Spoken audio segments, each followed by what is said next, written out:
Okay. Twitch, Facebook. All right, Facebook's up. We had our coffee and bathroom break. Now we go get John. Mm-hmm. Should be coming in here shortly. It'll be perfect timing.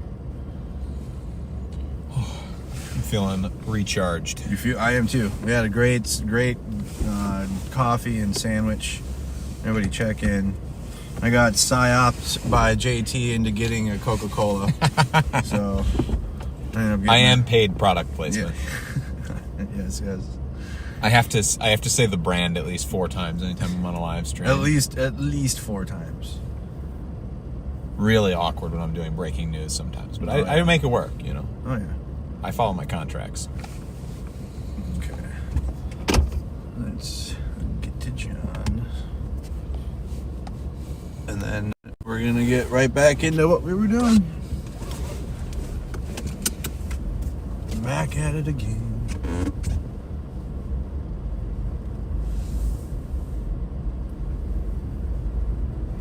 We're still over in Richfield, you guys.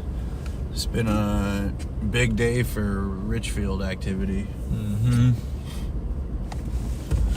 And yesterday too, but yeah. Get right out of the highway.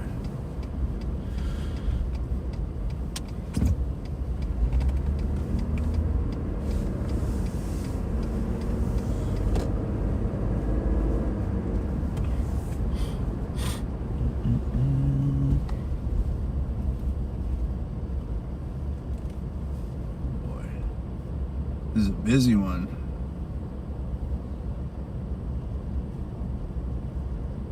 Busy roundabout.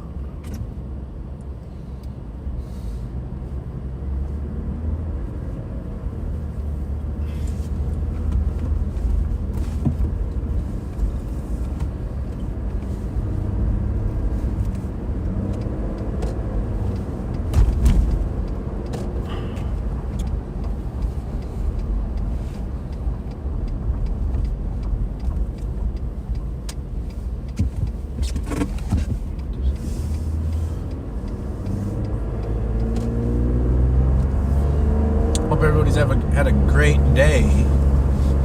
We've certainly had a busy one. Yeah, maybe hopefully a little calmer than ours. Yeah. People are already posting in the chat, so I'm sure John will be excited. John will be ready to just get going. Mm-hmm. And so that's what we're gonna do right now. We're grabbing John Farina from Status Quo from the airport, and then the full Status Quo team will be together. Chicago's greatest. Chicago style. Yeah.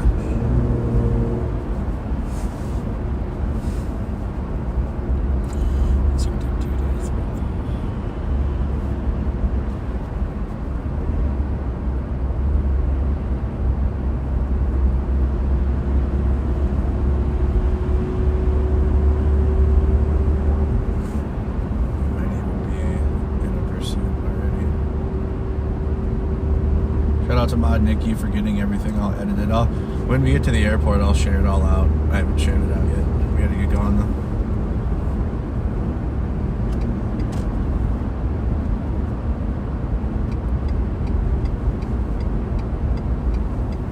By the way, if you don't know, this is the Mall of America up here. We also have an IKEA. Very, very nice. Very fun furniture store to just go in and look at things you can't afford. That's my favorite though. Oh my god, I love doing that. You pretend like you have it, and then you're like, that's good. Yep. And then I leave, and then you have like the food court snacks, and I just love doing that. Mercado, we got to get you to like a water park or something. Like, Yeah. there are other forms of fun in this world. There's better than that. There we go. Hold on, what's this? Here we go. Let's go to the Great Wolf Lodge. Yeah, I love IKEA. Thank you for yellow. I don't know what yellow means, but I got a yellow thing. I'll read it when I get to airport up here. Oops.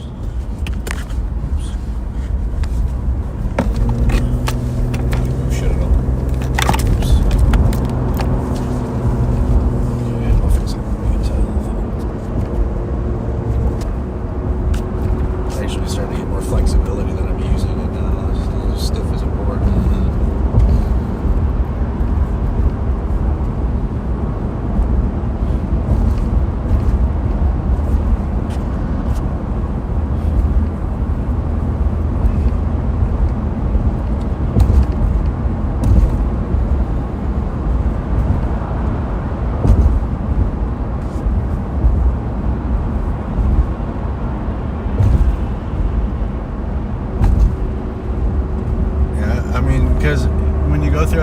it's like a whole experience. It's like they got the whole kitchen set up so you can like pretend like you're playing house for a little bit.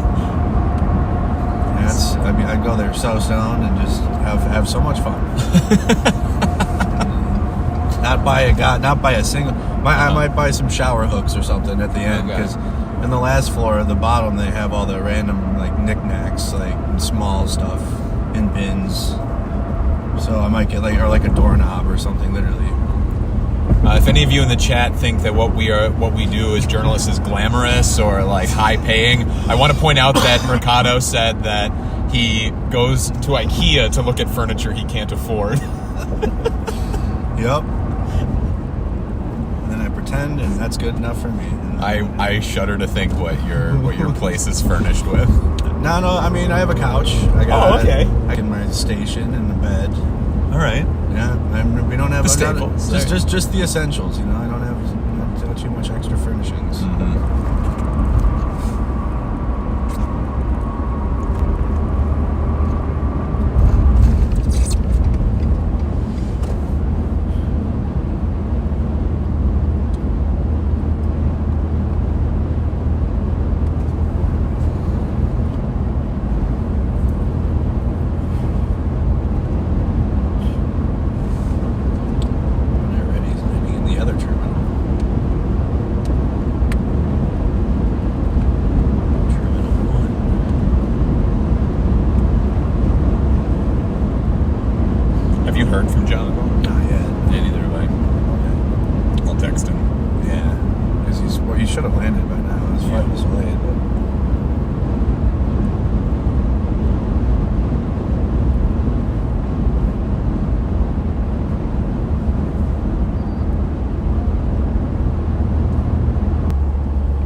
This is Liberty on patrol.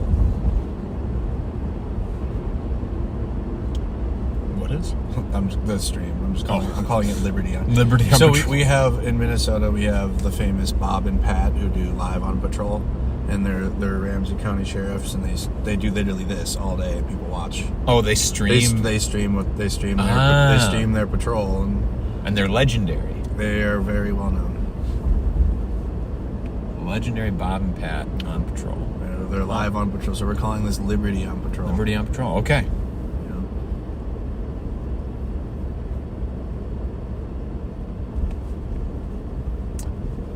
Wisconsin State Patrol does not live stream. They should. Oh, is this the police lane? I don't know what's happening. Okay, I think we're good here. It's parking. Yeah, you're probably fine. Okay.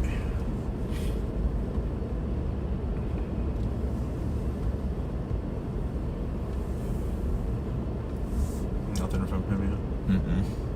We might have to do a loop.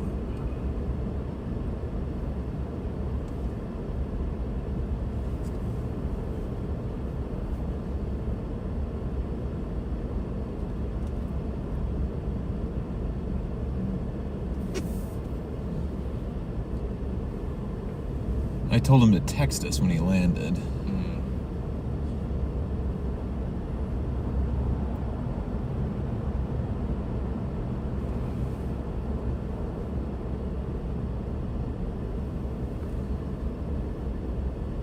Everything good? Plus? Yeah, we're at the airport. We're grabbing John. We gotta grab John first. This plane was supposed to have landed by now.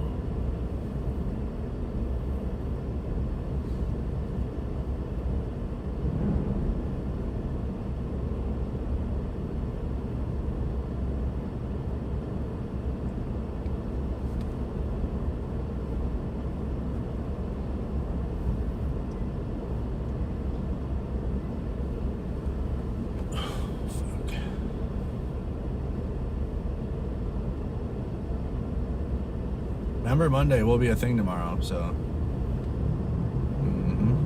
At least you guys will get an hour. Maybe we'll see, maybe more. Maybe I'll get more than an hour tomorrow. Just pull it up here.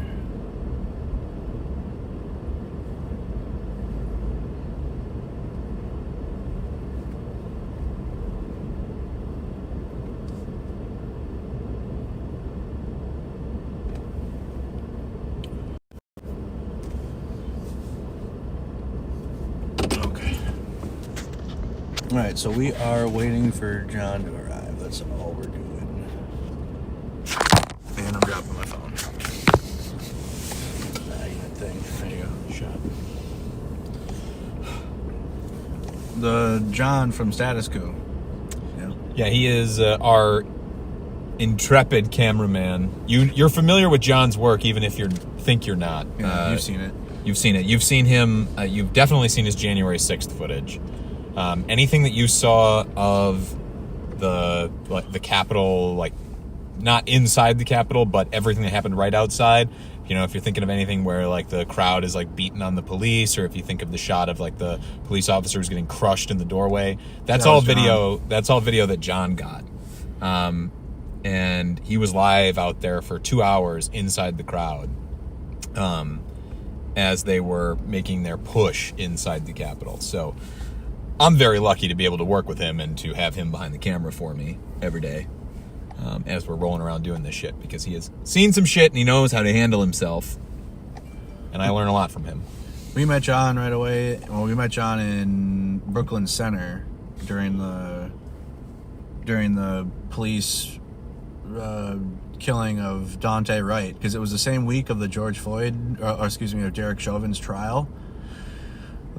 And Kim Potter killed Dante Wright in that same week. So it was a very like we had the trial downtown, and then we had Brooklyn Center, and it was like a battle with the police station and the apartment buildings. It was just a hectic time. But he was out there. But then he also went to Ukraine. So he can talk about Ukraine a good amount too, because he went there right away in 2022, and like he showed me pictures, and he stayed with a family, a Ukrainian family, and like they were getting like directly attacked. He has footage of all that, so he was there right when the war began. And when we and John talk, we talk about Ukraine like for hours. We can just do that. We'll just spark a joint and just talk about Ukraine. He did land. He did, perfect. So John will be with us momentarily. Said 2 minutes ago he said just landed. I told him where we were. Outside a door. Shit, 3? 3. Between 3 and 4. Got it. Platform 3 3/4. He said he'll let me know when he's getting his bag. Nice. Shouldn't take long. This is a pretty quick airport, to be honest, actually.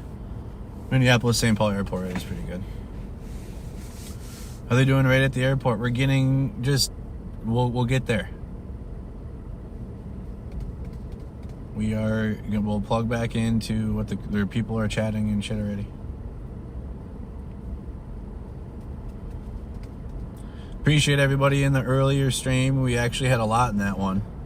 Mod Nikki still is getting clips up from the what seemed to be an attempted raid on a church, on a Sunday school in Richfield. Yeah, it seemed like they were staging. It sure seemed that way. We can't confirm that that's what was happening, but they were staging outside of the building, and community members were called to stand outside, and JT and myself got interviews with people that interacted with ICE agents, and we also had another run-in with ICE, because we were like, they came to us, we're not going to them, they're coming to us. They've done it twice now. Mm-hmm. And then we were just kind of patrolling, listening to the radio, and then we actually saw the ICE surround another vehicle on the exit ramp right before the stream had ended. So we actually had a pretty busy morning. Mm-hmm. We'll see what happens here the rest of today. We got good interviews going to be posted, so Same with Status Quo. You've already gotten a couple. You can follow JT. Shout out your Twitter because you're posting clips like that. Oh, God. So I need to have a better Yeah. Twitter handle because it's my name, which is long and Polish. But I'm at JT Sestkowski. That's CESTKOWSKI if you're so inclined. Otherwise, yeah, just follow Status Quo, guys. That's where all of my stuff gets posted, all of my coverage and all that. So there'll be, give us a follow. We try to do the on the ground stuff the way Andrew does.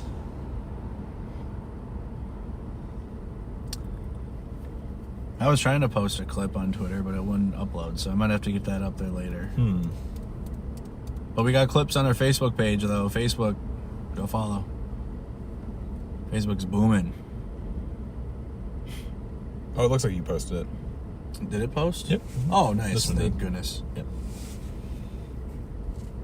I didn't post twice, did I? It was like lagging. I don't think so. No, once. Nice.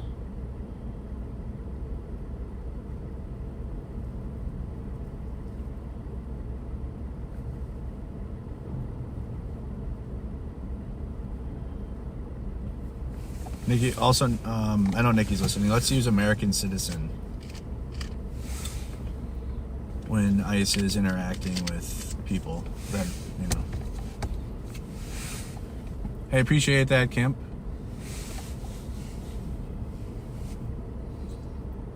Appreciate that. Thank you for subscribing. If you're just tuning in, we're waiting for John from Status Quo, and then we're going to get back at it. Back at it.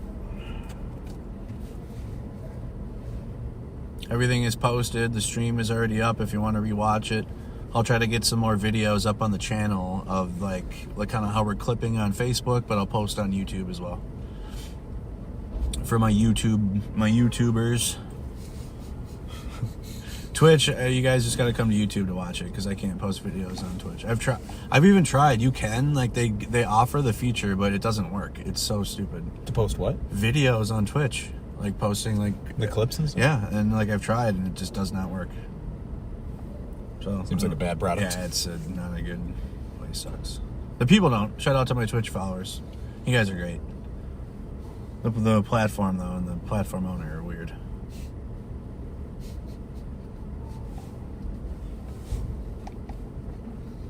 Ish, promoting alpha. Yeah, no thank you. I'm gonna put you in a timeout for that. Trashful news. Trashful news. That's what he's promoting. Yeah, alpha news garbage. Yeah.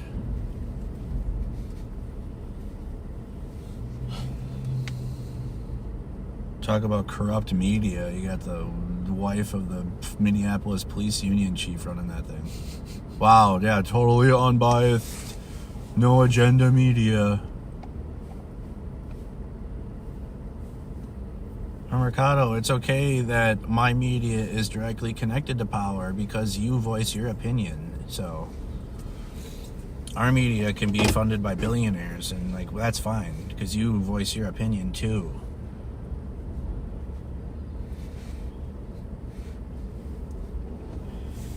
Have I told you how much I like throating boots?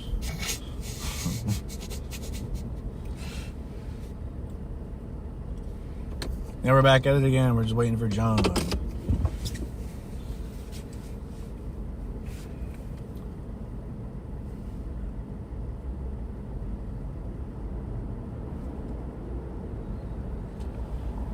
Have I tried streaming on Kick? No.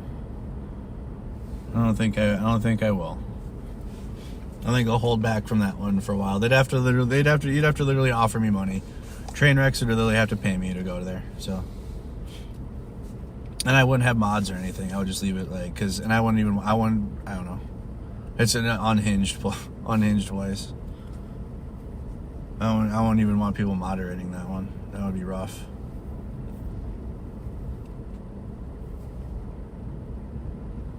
So if Trainwrecks wants to cut the check, then sure. But until then, no.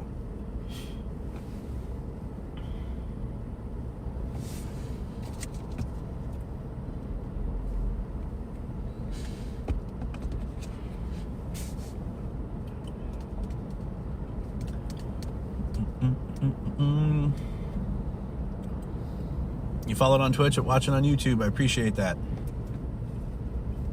Yeah, we do a multi-stream, so it's the same stream on multiple platforms, so you guys can watch wherever you're comfortable.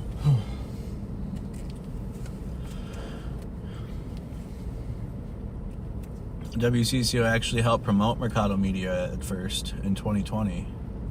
Oh, really? You got love from the local station? Radio was shouting me out. I was getting interviewed and whatnot. That's good. Mm-hmm. Not anymore, though. Not so much, because I feel like the independent media is starting to get some serious attention, traction, and they're like, oh, yo, our bottom line. But, I mean, they'll shut up relevancy. if something local does happen. But like, yeah, now that I've established my own presence, I don't think they would. Maybe they would. I don't know. More like local podcasters have interviewed me now than any local actual establishment media. I think they see us as like we're impeding in territory. Independent media work together usually in good situations. Hello, shout out from Oklahoma. What up, Kyle boy?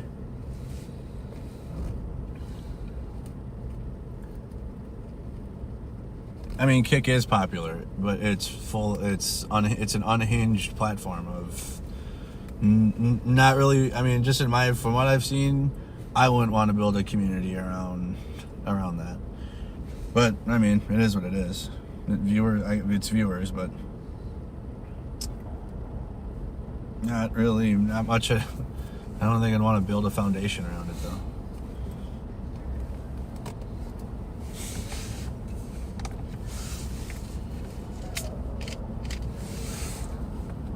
You can imagine everybody that it gets banned from the platforms I'm on right now go there. So it's like, and gambling. You just have to sift through Mercado Media on Kick through the gambling streams. Just sitting there playing slots, streaming it. To each their own.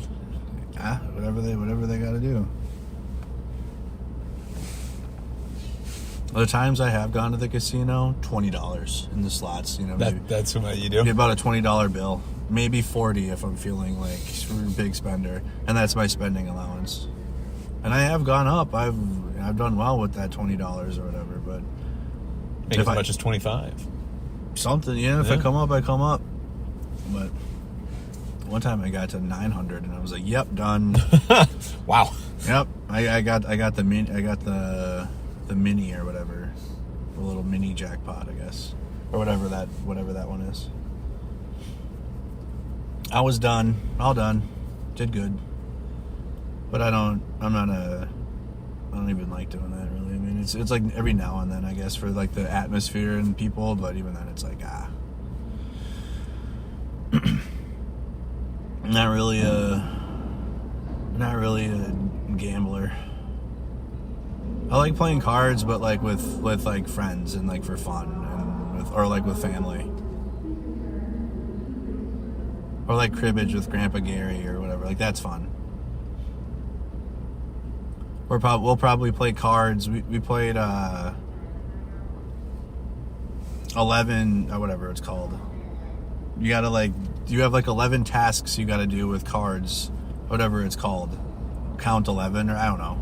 We played that for Thanksgiving, but we have like quarters that we play with Grandpa.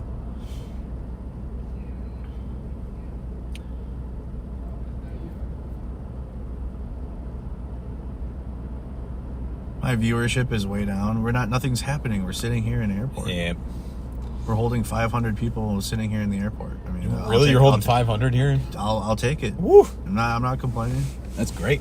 We're just 500 sitting. 500 for waiting to pick somebody up from the airport. Before we go back out there and try to report on what ICE is doing around this city, I don't make it sound like we're only going to be here. You need to calm down. Subscriber count up, but your viewership is down. Subscriber count just continuing to go up every day. It's 6, 7. You said airports are cool. I mean, yeah, depending on which airport you're at, some of them are not cool. Some of them you're like want to pull your hair out.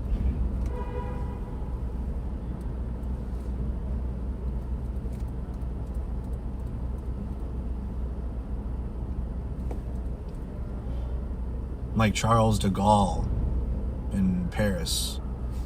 Sucks. Really? Terrible airport. Why? It's just, number one, it smells like cigarette smoke everywhere. Two, your connecting flight, you got to get on a bus to go to another hole, like way across to get to the other thing, and you're going to miss your plane. Like, you're going to miss your next flight. It's impossible.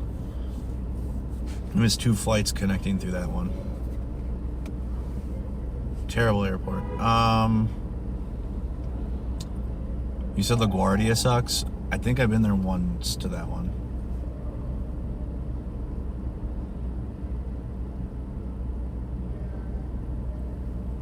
The can't remember if it's the Houston airport. One of the Texas airports sucks ass. I can't remember which one it is. You miss your flight there too. You're the connection, because it's an insane distance to get to the next wherever you gotta go. Mm-hmm. And it makes no sense. Maybe it's maybe it's Dallas. It's the Dallas one? Terrible. And you miss, it's nothing you do wrong either. Like, you get, they hold you on the plane forever, and then they're like, oh, your next plane is about to leave, and then you gotta run. Terrible. And then there's no, like, whoever designed it, like, don't put the planes at, I don't know.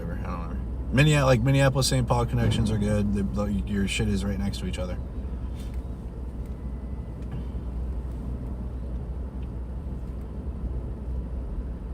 Yeah, Atlanta can be rough too. I flew into there for basic training.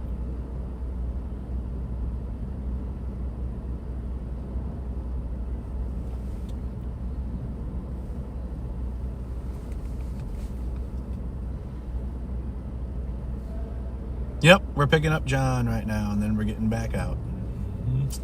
Yep. Said LAX is also a hassle. I haven't been to that one too much, actually. LA is just an expensive place to go, so.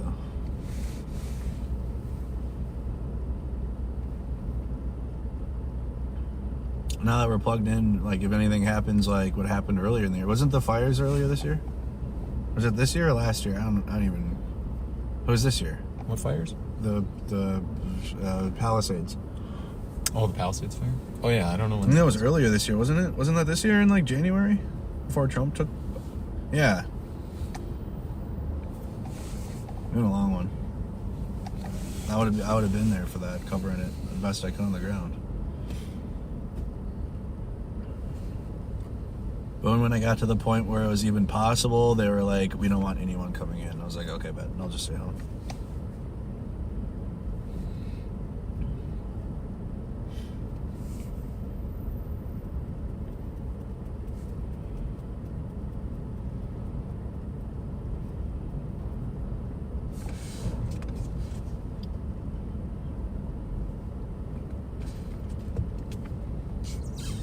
Duluth is cool. Now Lake Superior up there. I've covered protests in Duluth.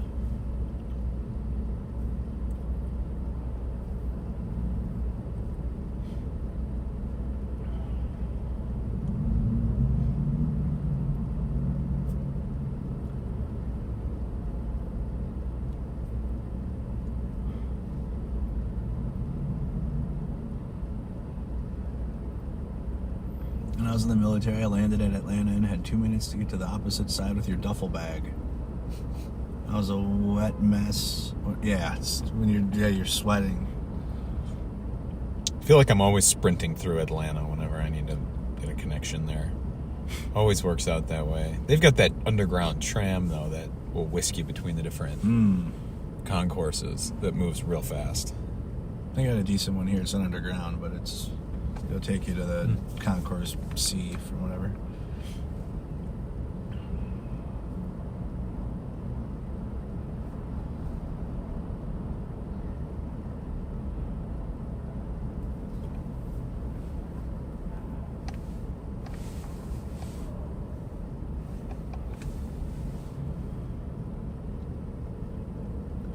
You have 2 free overnight stays in Atlanta due to missed flights. you're just gonna start collecting them.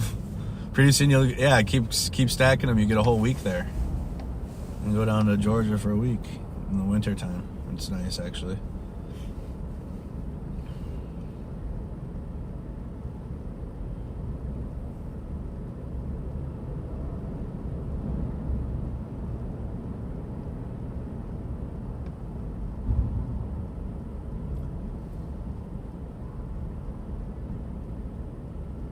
Yeah, I think his flight got delayed even longer than expected.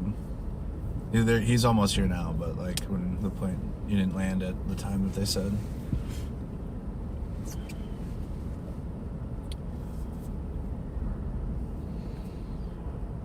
Guys, anyone have any big Christmas plans coming up? Seems like I'm going to be following this ice thing until Christmas. Hopefully they stop before then.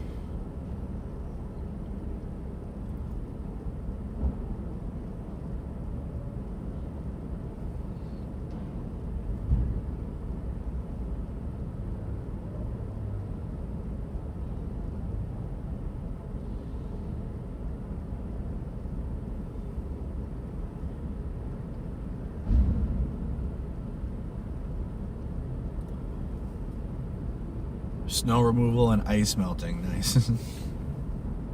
I actually will be doing some real ice fishing content and stream again.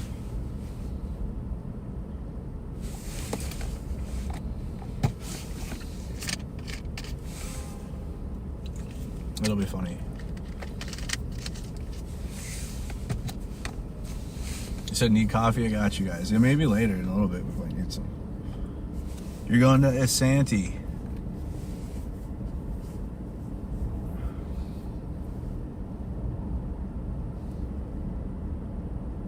You said my most popular video because I don't really upload videos that much. If you don't notice, most of my content is live stream.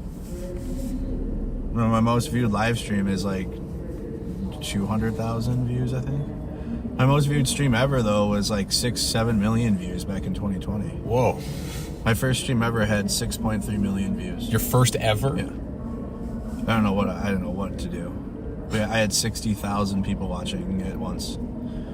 Actually, though, not like when on X when they like the Portland losers. Uh-huh. Oh, on Facebook it tells you there's a number, obviously, and it tells you how many people are watching, and it shit's at 60,000. I was like, whoa.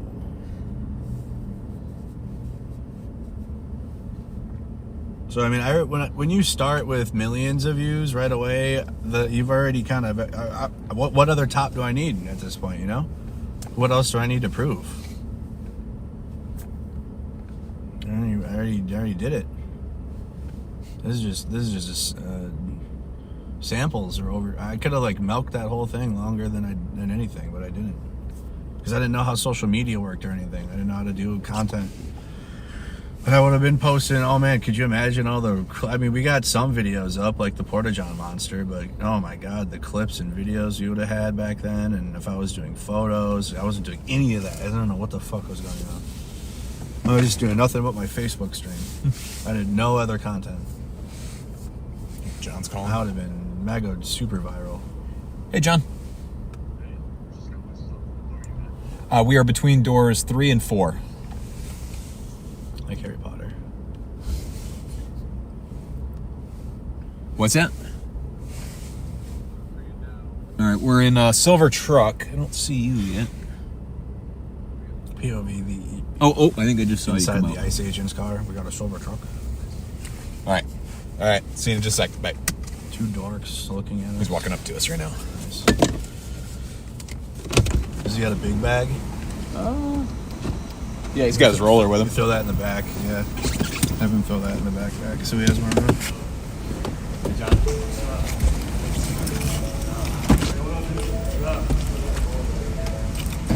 What's up, you guys?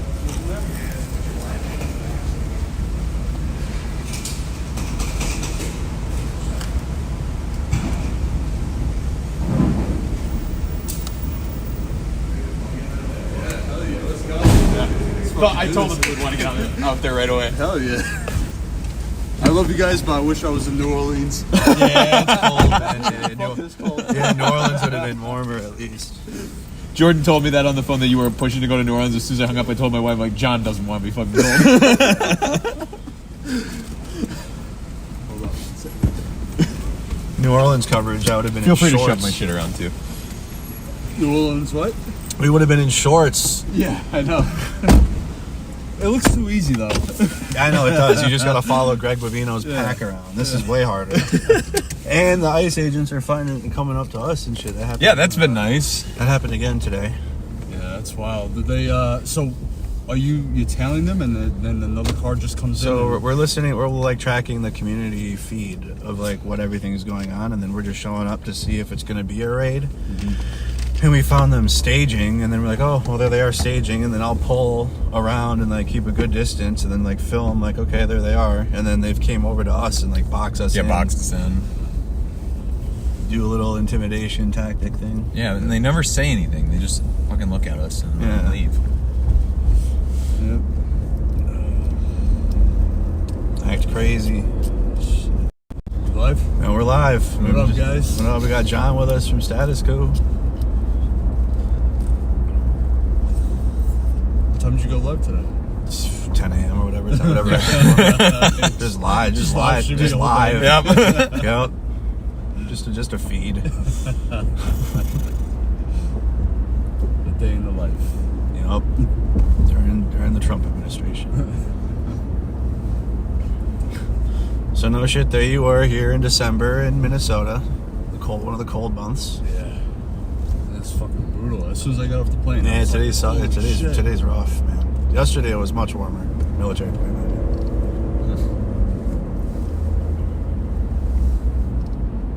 Yeah, yesterday it was much warmer.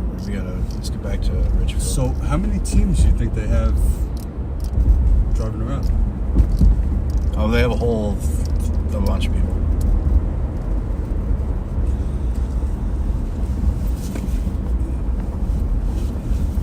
It's like multiple signal chats. It's like it's a group.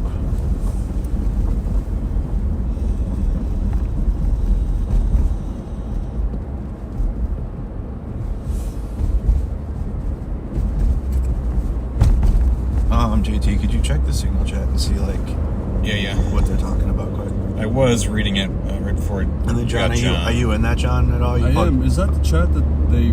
So there's a new one every day. Yeah, there's a new one. Okay. Are you in the? delete. Yeah. Okay. Yeah. Are you in the one for today? No. Okay. Okay. Can you send? Yeah, I'll send you those. That's interesting. They do one every day. Yeah. Fresh one every day. It's, different tab. Yeah, they also get on like group phone calls here. Oh, that's what you had playing. I thought it was a radio scanner. That's what everyone I thinks. was like, shit, I should have got a scanner. No, it was just Minneapolis. They got rid of their. You got to be on like a private thing. You got to pay for it. Looks like they're on a call right now Oh, we could tap in. because they got that little join option. Let's tap in. It's like 3 or 4 people.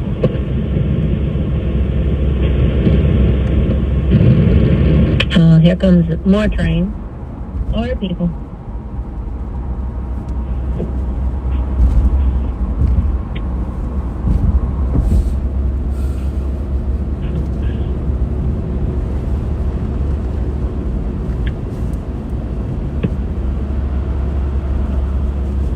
All right, there you go, John.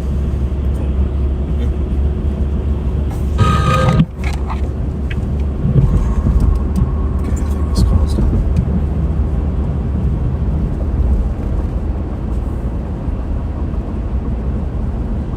We're just talking about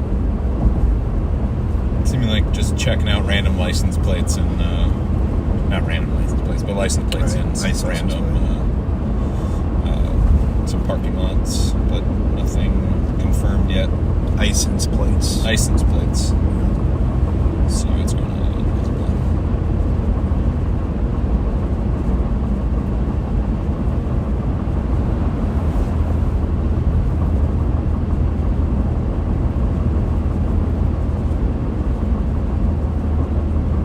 Oh, so they do the calls in the signal chat? Yep. Yeah, when they're on the chase. they find like a nice vehicle and it's like in the community, they'll like start like a dispatch call basically. Yeah, it's a new one. It's effective. That's how we've been able to get to location a few times. Yeah.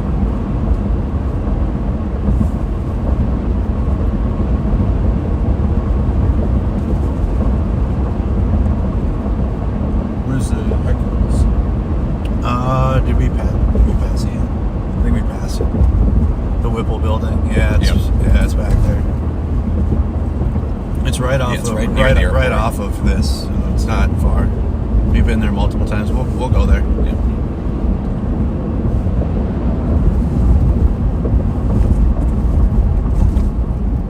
Sunday traffic is not fun. That's no fun.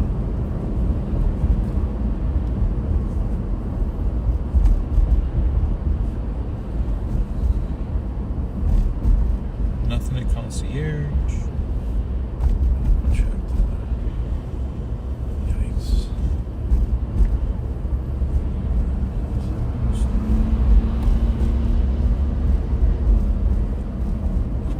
There are a few people just kind of sitting outside of Whipple right now. I'm gonna have us go check the Carmel Mall and show John kind of that area we were in yesterday, because that's also a potential raid place. They've been mostly in the south suburbs of Minneapolis, in Richfield to all the way down to Burnsville. So a little further south of the city. That's why we're like not. Minneapolis is 15 minutes north from here.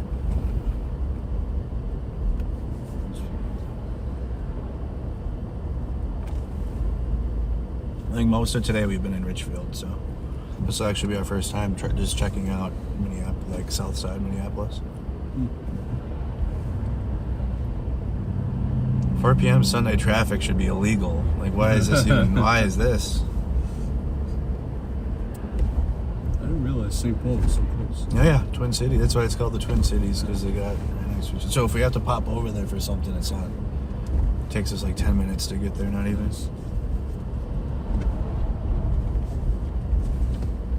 And that's where the St. Paul police deployed tear gas and pepper balls last week now. Oh, that was the police? Yeah, that was the local police ICE? that did that. ICE was doing a thing, and then the community came to respond, and then, it was the St. Paul police that did it. So I think that might be the focus of some of the press conference tomorrow. I sent you Yeah. Okay. that noon press conference that we're going to be at. Or I'm planning to go if you guys want to Yeah, go. You guys should go too. Oh, I never sent that in the chat. I should do that. Or no, I did. I sent you both of those, right? The Yeah, press you sent conference, it to and me. then I the- wasn't sure if I had sent them the status coup, but I sent you did. the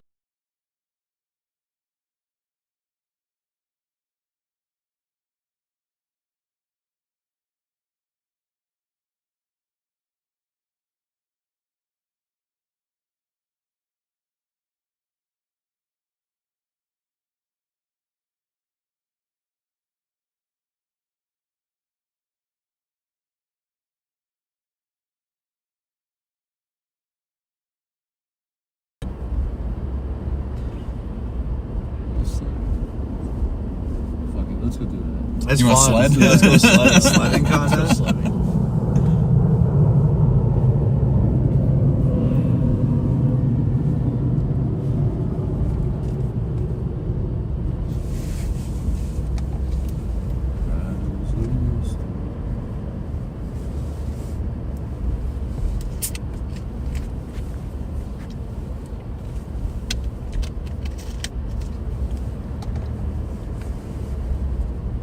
So you got a network of journalists that keep in touch?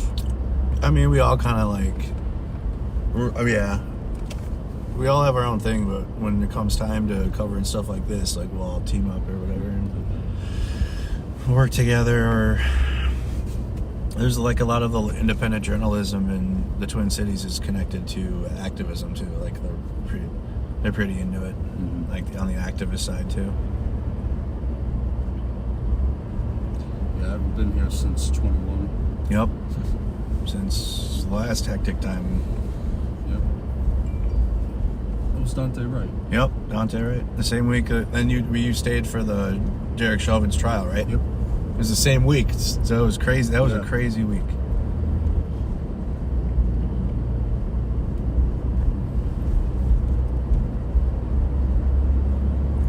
Brooklyn Center is low. Mm-hmm. Yep. And at the time, I was actually living like 5 minutes from there. Not even, like right down the road, damn near.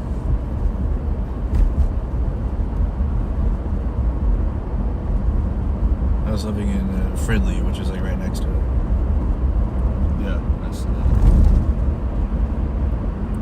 Yeah, I remember the state police here being brutal. Boy, they had that. They had the operations.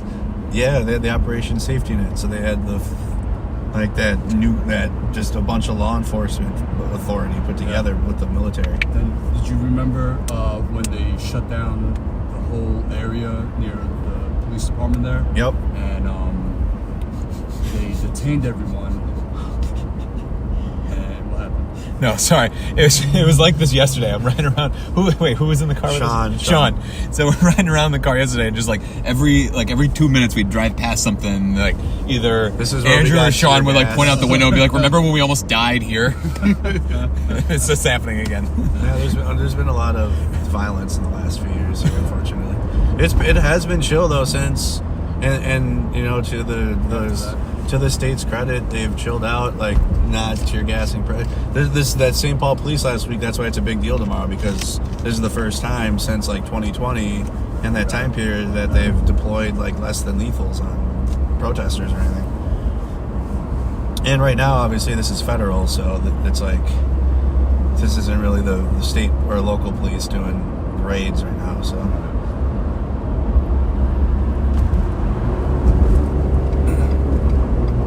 But like, yeah, for the protests though, since then though, it has been hands off. The police will like be there, just they'll help with like the security of the protest and whatnot with what are the protest ushers or whatever. I can't remember what their name is called right now.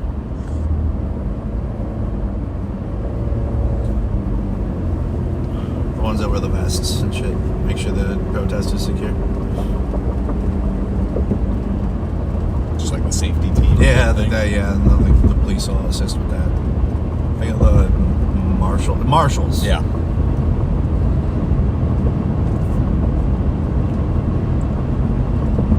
But beyond that, they haven't like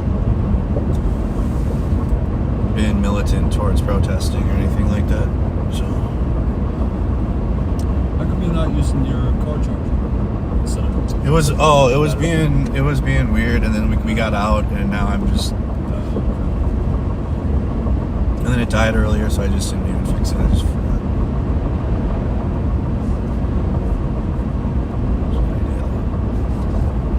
Could you swap that out, JT? Could you plug this one? I'll take this one. Thank you, John. That's what you're here.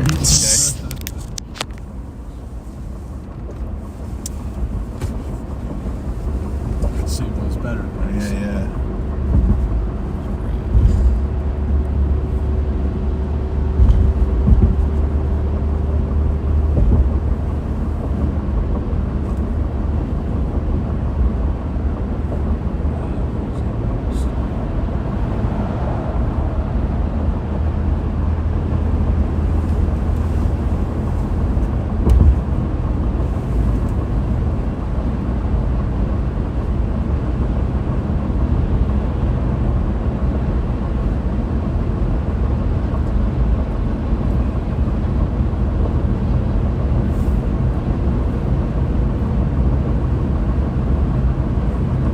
Chats are really slow right now.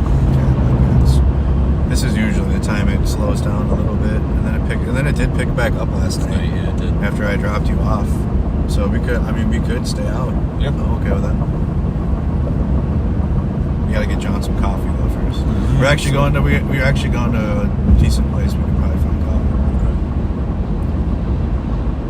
I think I saw something about Holman. He was talking about Minneapolis today. Oh, he was? Yeah. So I think there's going to be more action coming up.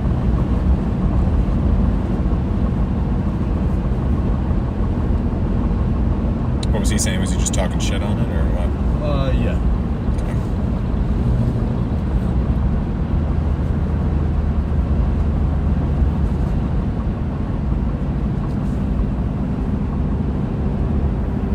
It's kind of like you got Holman on one end with ice, and then Bovino. Yeah. Okay, so they're doing their own thing.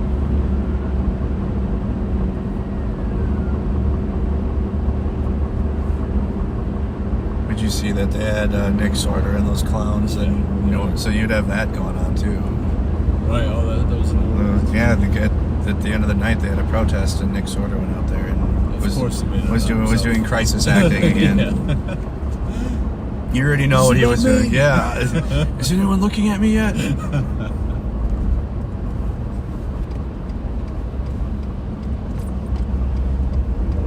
Chad, someone recommend a coffee shop on Lake Street quick. Got beautiful city views at least.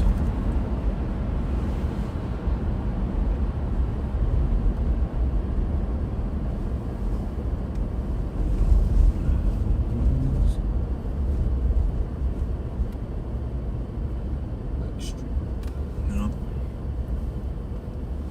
Where the riots took place.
Is that a new crack?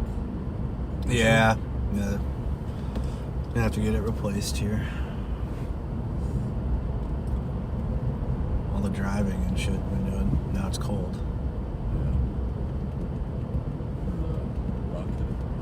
Yeah, I think so.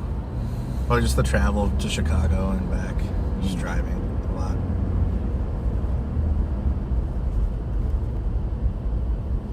Bob's Java Hut. Is that a real thing or is that a troll? I saw that before we pulled off. Let me look on. Should I look that up? Yeah, is that a real thing? Let's see. Bob's Job. Someone recommend a coffee shop on? It is? Close it soon. Close at 5. Okay. All right, Right, where are we going? Are we going the right direction? let's see. We're on Lake Street. Yeah. We gotta make a right on Pleasant Ave. Copy. And then a left on West 27th. Okay. So right up here, you see that building with a castle top? Mm-hmm. That's the Carmel Mall, and it's a Somali mall, Somali community here. So obviously that's one of the targets of Yeah. the immigration raids. But honestly, like today, we were at a Hispanic church, and like they're not just targeting Somali; they're targeting all immigrants of all types. So, but this is like one of the Just not the white ones. Yes, yeah, just not the white ones. Any brown immigrant. So this is one of the areas that the feds have been probing. There hasn't been a big raid yet, but they've came here and they harassed it the other day. But this is one of the top places here. Was this the place yesterday where we saw the security guards dressed like the Just security like guards? ice, and like you got some of the community members will stand out there with their whistles. Do they have signs in them? Oh, I see signs. Yeah, like Yep. ice. Yep. Ice is not welcome there. You can. Yep. Okay, so Bob's Coffee Shop then. Where are we going? Where are we at then? So make a right on. This is Pleasant. Oh, this is Pleasant. This is where we're going. Right here, and then That's what I thought. left on West 27th.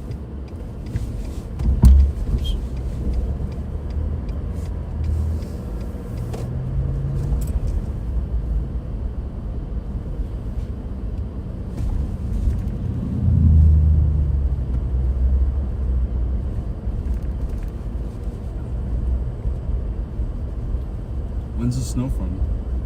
When did it snow last? It was snowing last night, yeah. It's been snowing every other day. Today was actually a nice day. It was cold, very cold, but like the sun was out all day at least. I think that's what did keep us a little warm at the church parking lot while we were out there, because we were out there for about an hour. Just standing Out there interviewing people and filming. Mm-hmm. Did you guys get gloves? Yeah, I got some. Did you? We'll go to at the end of the night. We'll make a stop to Dick's Sporting Goods and shit for you. Oh. For you? JT, You went? Did you? Do I need? I got stuff. Oh, you got I'm stuff good. ready? Okay, Yeah. you're good then. No, we don't need to make a stop. We're good. Yeah, I got these fishing gloves. Oh, nice. Okay, classic Minneapolis streets in the winter. It's terrible. Yeah, it's terrible. You gotta like take turns. How much snow does New York get, John? Not much. Not much? Anymore, no. Anymore. Well, okay. Upstate gets a lot though, right? Like, Yeah. Mm-hmm. and it gets really cold there. Yeah. Because I know Fort Drum, like that's one of the. I was stationed in Alaska, but Fort Drum can get as cold as Alaska or even colder. Oh, I didn't know that. But then, Yeah, people. 27th. Am I still going the right way? We still going straight? is this West 27? Shoot, I gotta look. That was the turn. Okay, that's Sorry. right. That's okay. Yeah, go to the next one, make a left. Okay, Bob's Java. You can just plug it into. Okay, we'll go around. It's all good.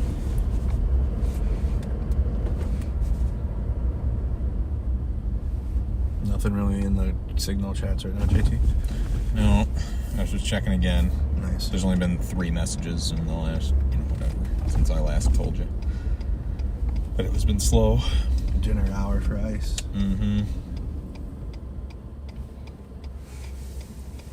Yeah. Seems like some people are just kind of driving around randomly right now looking.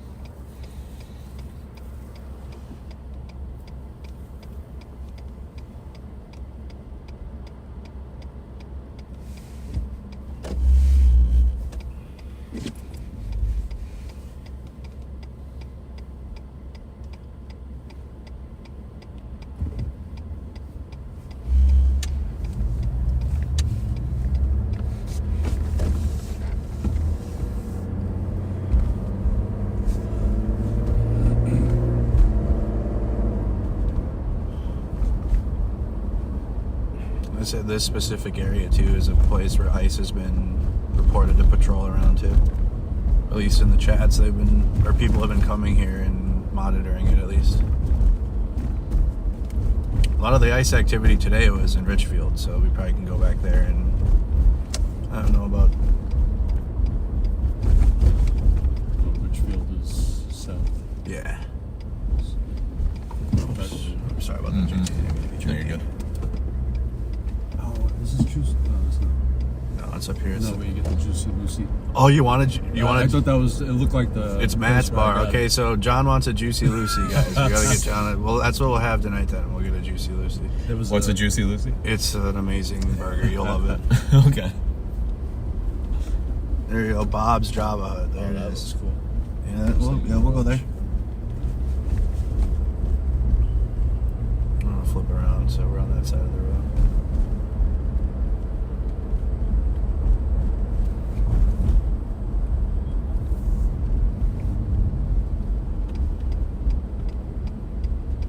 Oh, can't go right there. Got it. Just want to turn around, man. Were you turning it? Nah, there's so many one-ways in Minneapolis. I guess you could have done it in there.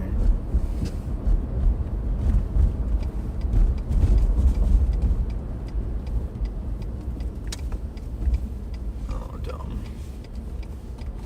Oops.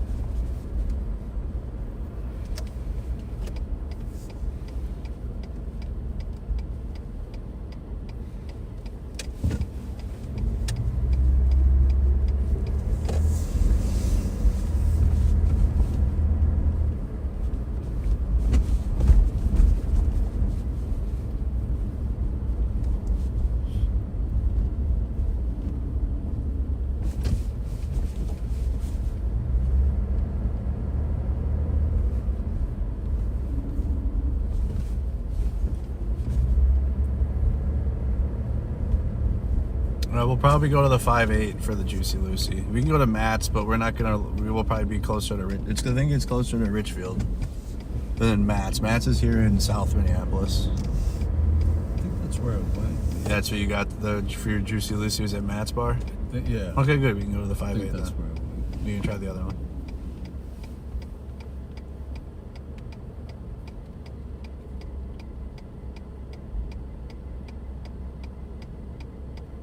Oh, this is a turn lane. I thought it was in the shoulder. Stupid.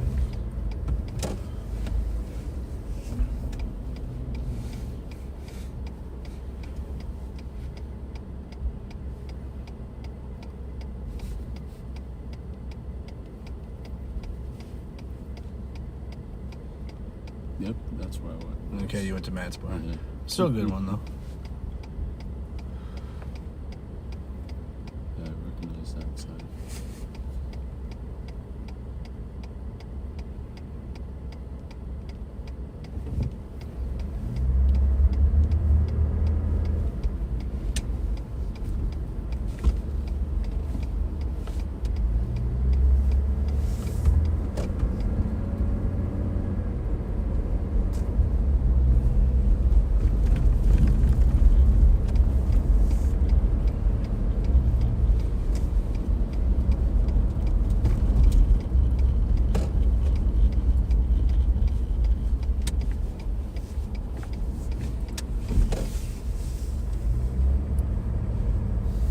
Swing around and park right in front of this van.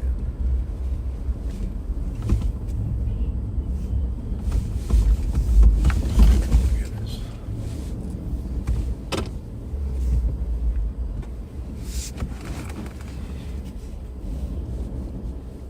How was the flight? Was it a long one? 2.5, about 2.5 hours, but It's not terrible. there was a delay. Oh, I told you, yeah. Yeah, the Just that delay. I'm not sure. It's a problem.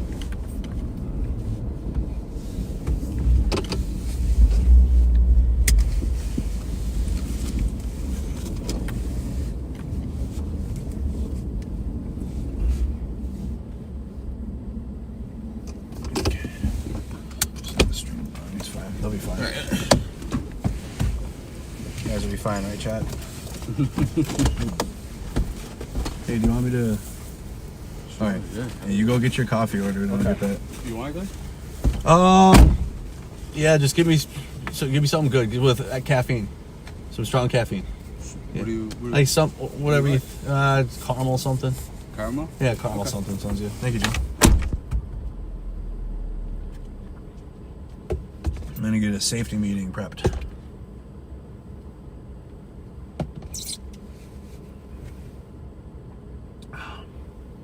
It's gonna work with status quo. They're going into Bob's Java Hut. Shout out to Bob's Java Hut on Lindale.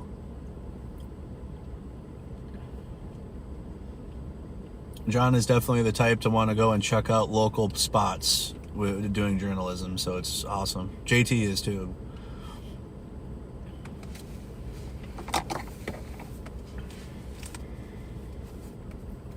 You said caramel means calories. Good. Give me the calories.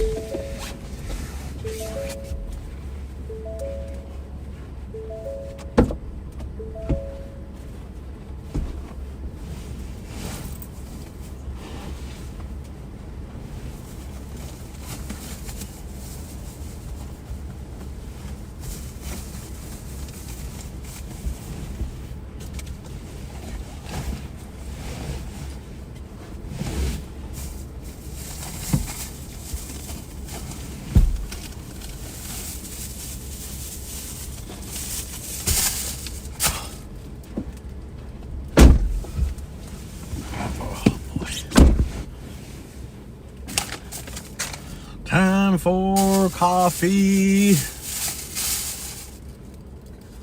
think we're going to be doing more night patrol today. Does Bob's Java Hut sell beer? We can ask them when they come back. I don't think so. The 5-8 will. We'll have a beer with our Juicy Lucy later.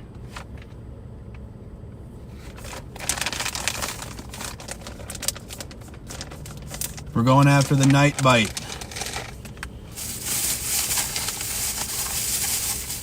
He's like the morning. I like both. I like both the morning and the evening bite, though, to be honest. Like, I'm talking about real ice fishing. I think both have their own vibe, but they're both fun. What do you guys like, the morning bite or the evening bite for fishing?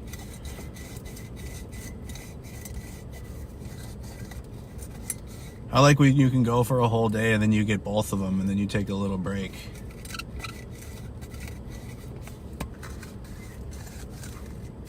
My new mics did come in, yes. We're probably going to do an audio check later tonight. We're not done, so just... They're getting coffee from Bob's Java Hut.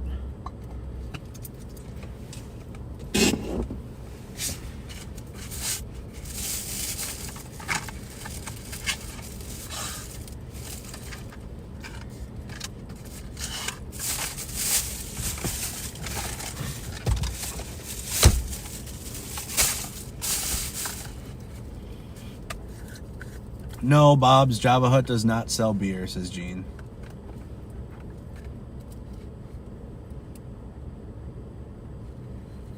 Yeah, but with the night bite, though, you can't have, like brunch sandwiches.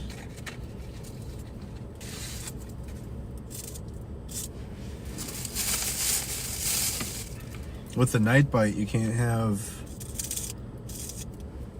your sandwich. I mean, I guess you could have dinner sandwiches. It's just not the same, though. But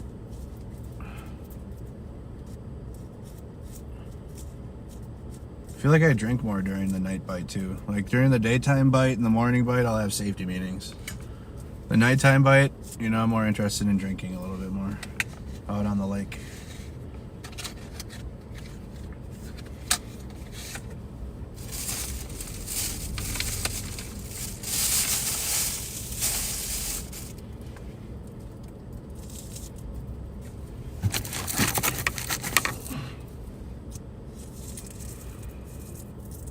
You don't fish? It's okay.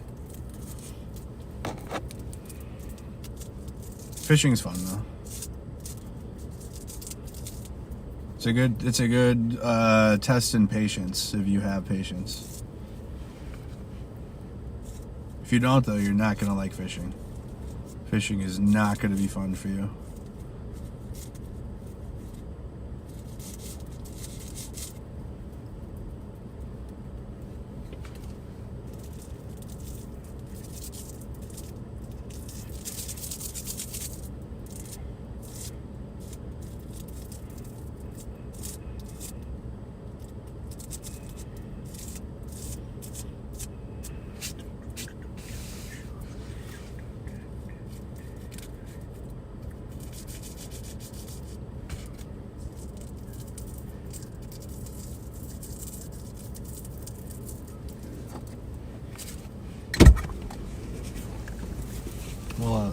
We'll call it set.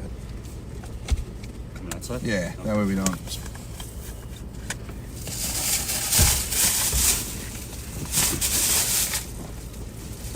The truck stays to your. Riders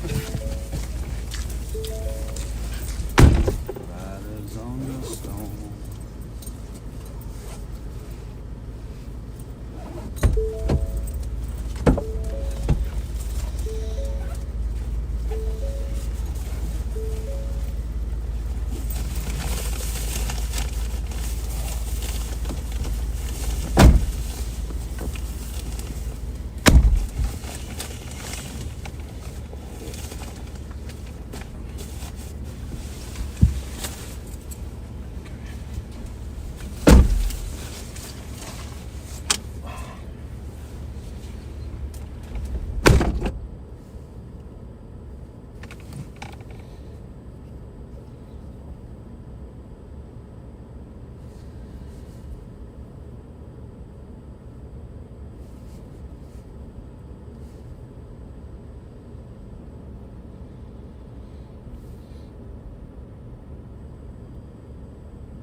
get something for that. Yeah. I should help it. Let me check the chats. Anything going on in chats? Nope. Okay, we can just go drive around.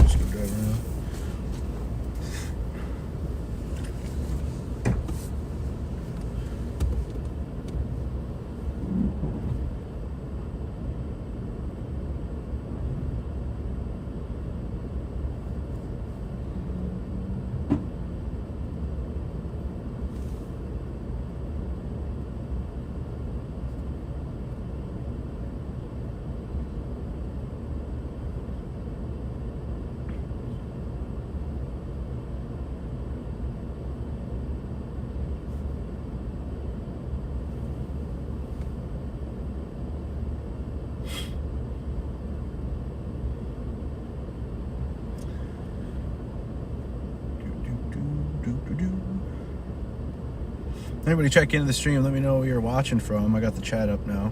I'm sure we're checking the chats. You're calling CPS on us because we left you? Well, JT was here.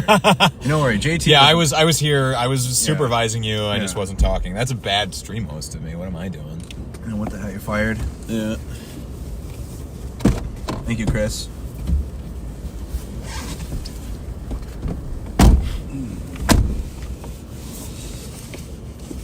Augsburg College. Who's talking about Augsburg College? Somebody in my chat. We gotta confirm that though. It's not that far from here, but before I pop over there, I want to confirm that. They're like, I don't like. We need time, distance, like when it happened. What up, Maplewood? Yeah, the heater is on though. The heater is on, so you guys are in the warm. 15 minutes ago. What up, Chicagoland? Chicago. Oh, I see. Wait, what the heck? That's at 38th in Chicago, it looks like. No? Oh, they're in the gas station. Where's that?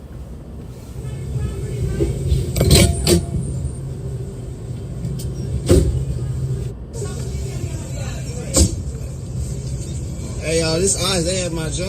No, ice is crazy, bro. That's crazy.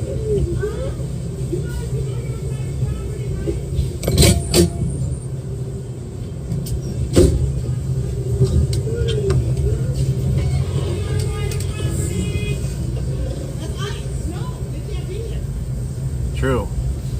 I don't know. I need to see a little what.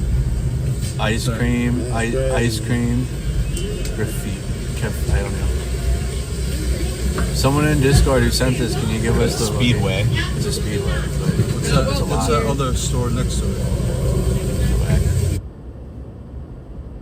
Crazy. It's a liquor store. Let's see here. Oh, street. West 22nd Street. Oh, it's just like 4 blocks from here. West 22nd Street and There's only one. do you see There's only one Speedway on West 22nd. What up, Chicagoland? Come out of here and make a right. Is it on Lindale? Yeah, Lindale and West 22nd.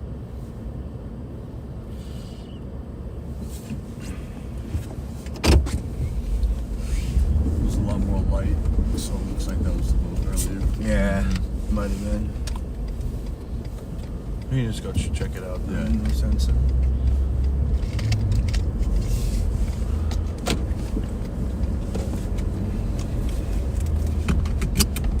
Yeah, it's literally right up the street from where we're at, man. Not that far.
That would have been the first time we've seen ice in the, like, near the city today. Then, if that, what's in that video? Mm-hmm. It's been all in the south suburbs today.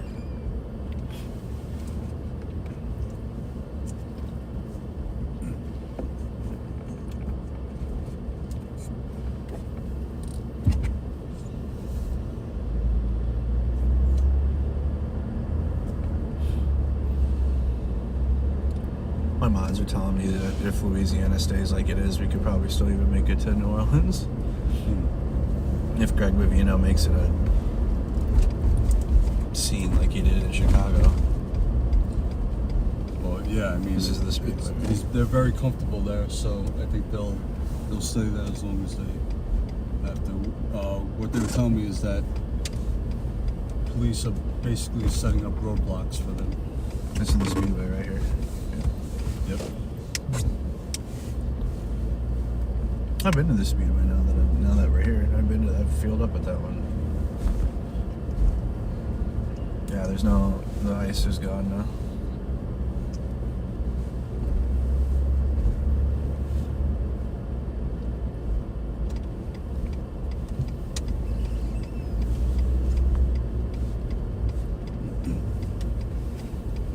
Oh, great.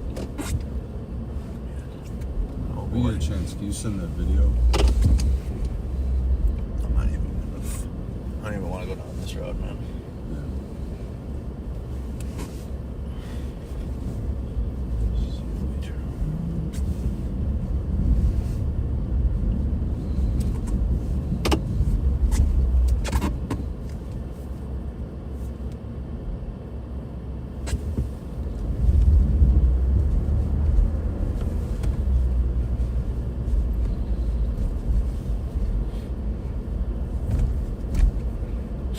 See if we can see what kind of cars they are in that video.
Some the other day. I couldn't really find it. There's like mods. Could you post the Facebook group link in our chat and I'll share it to them.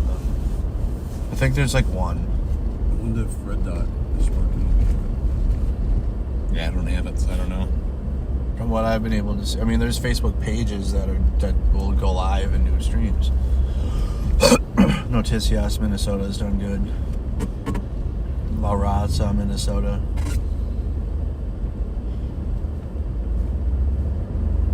But a lot of the tracking has been here on Signal, from what I've been able to gather.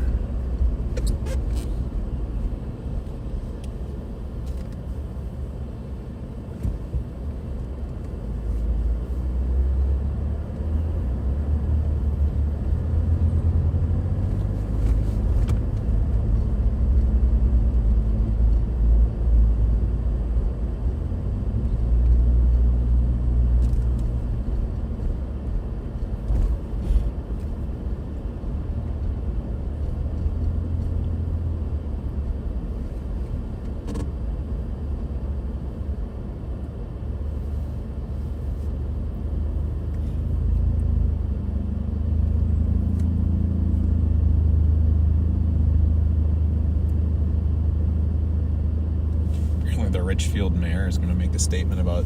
Well, what happened today? Yeah.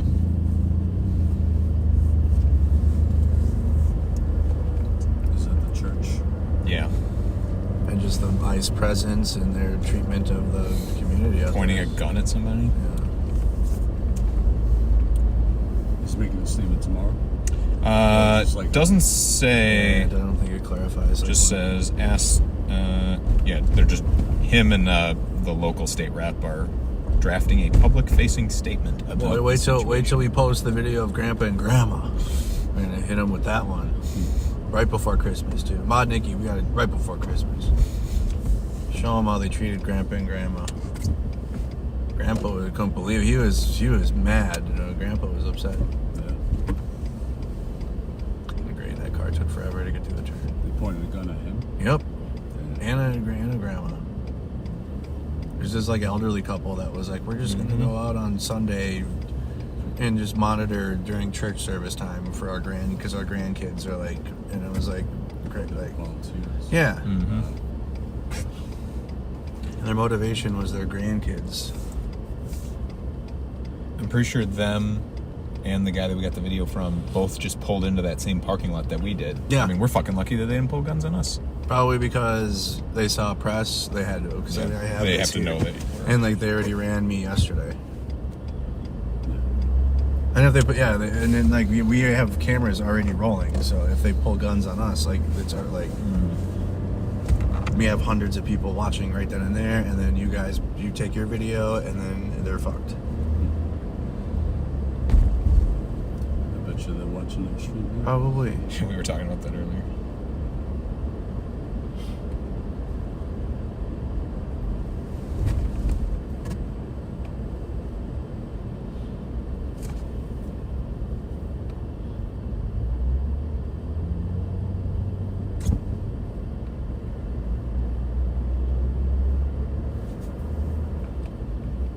North on Chicago and 31st.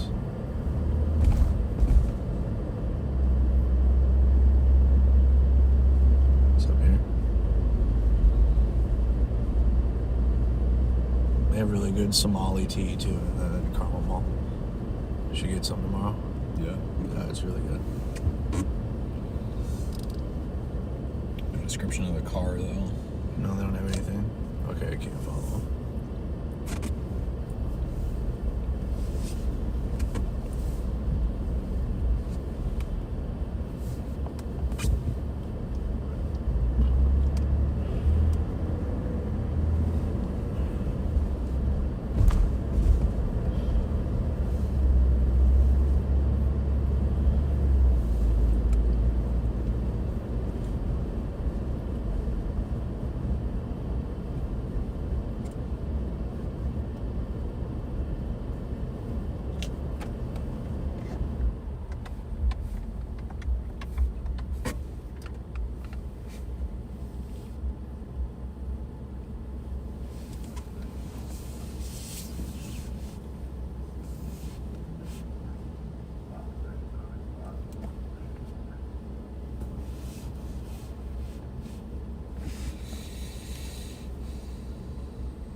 I gotta get my algorithm for Minneapolis now.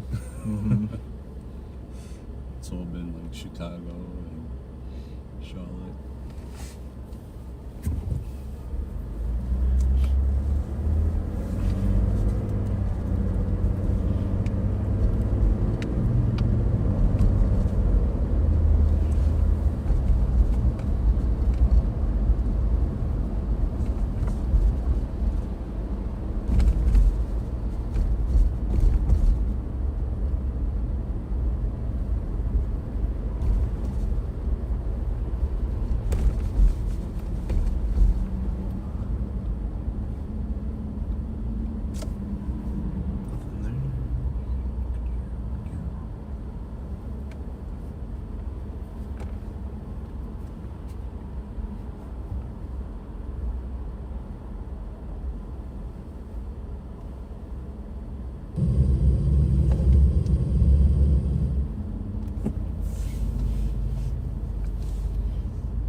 guys are watching and you get any leads to yourselves, send my Discord server. I have a channel open. Join the Discord. Click the link. It's free. And then mods there will show you where to go. Oops. Let's jump there.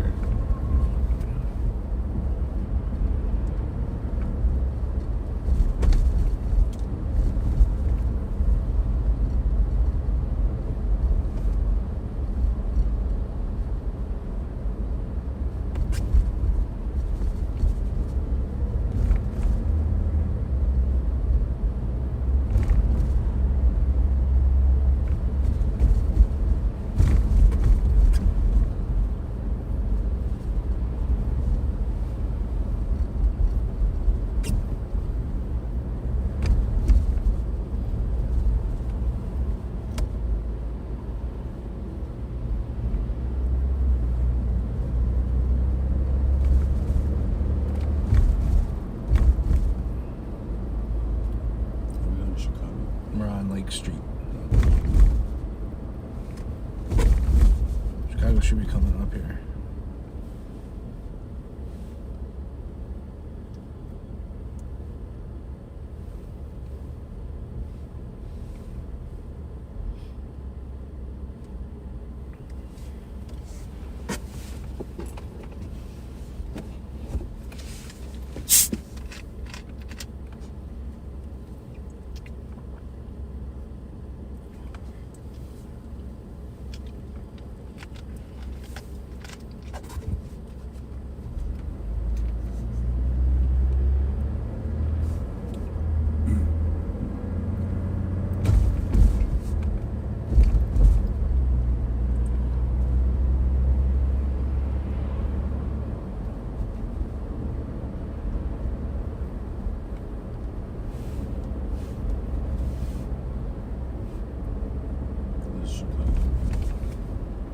That's where they said they saw the ice agents. Chicago 31st is to the right. Okay.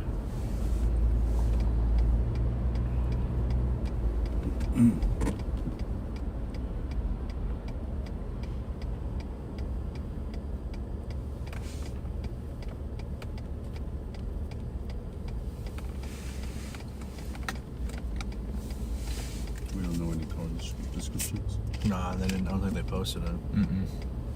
They said what they think is.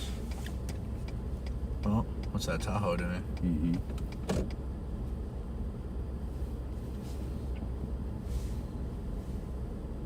That Tahoe is burned right through the red light. Yeah. I see lights up there too. These lights. I think let's say Yeah, straight. roll through. Yeah.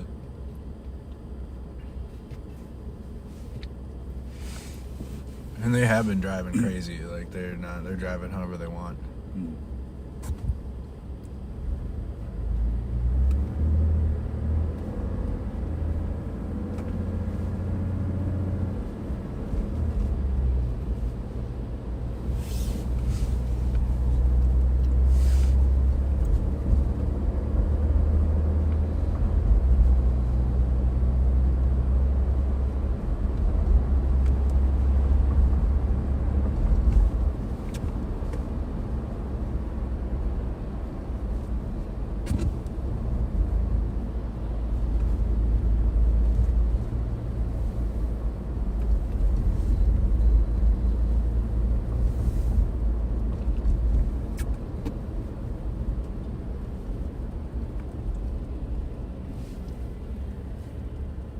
Is that a helicopter? No, the thing's a generator. Yeah. Oh yeah, taco truck right there. This is a very cultural street. There's taco trucks, all types of restaurants, and different types.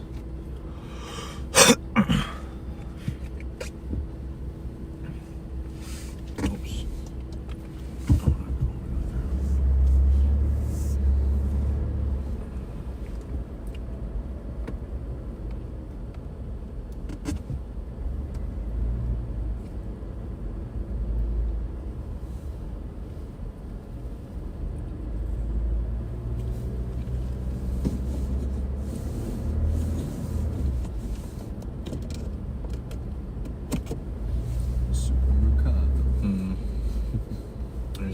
there's that. That's the top. Yeah. Understand?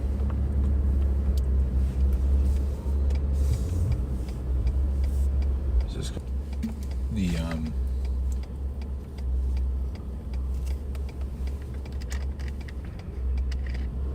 that British girl. this must be the cars that they were saying that they saw on Chicago, because they could have turned onto Lake Street, and we're on Lake Street right now.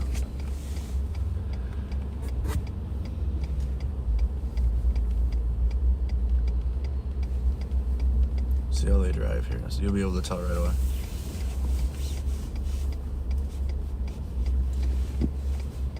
Well, that British girl we were listening to earlier, she said that she was driving a, she said silver. I don't know if it was called the silver or not, but she said she was driving a silver vehicle with the main plate. If this happens to be her. Ooh, it could be. Like, and if she's following them. That's a guy in there. Is it?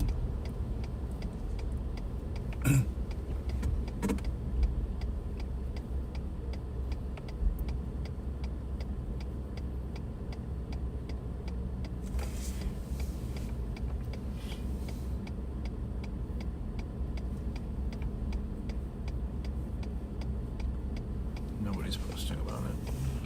Let's see here. This is where one of the raids happened on earlier in the year at Las Cuatro Milpas, and it was a big scene. And they had full armored vehicles out, and like it was a big. Nick Shirley was out doing his thing and everything. Can't miss an opportunity. Nope.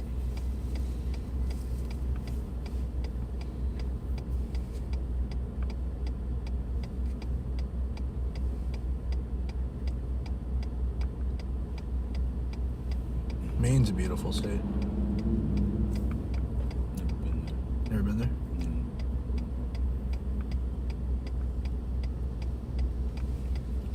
Been to Vermont though. Is that a beautiful state? Yeah. Yeah, I bet. Yeah.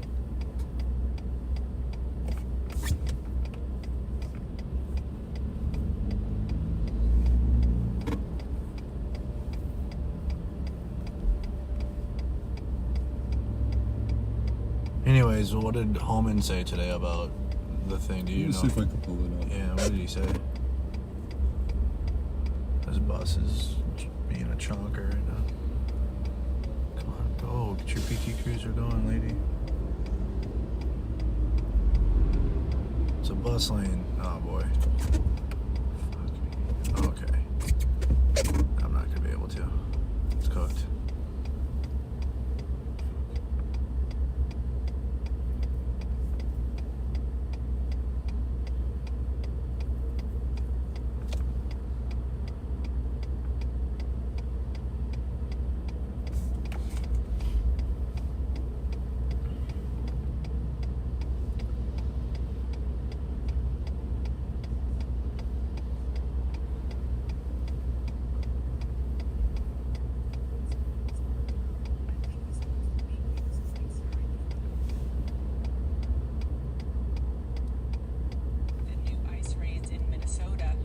Sparking widespread fear and uncertainty among people in the Somali community in the Twin Cities.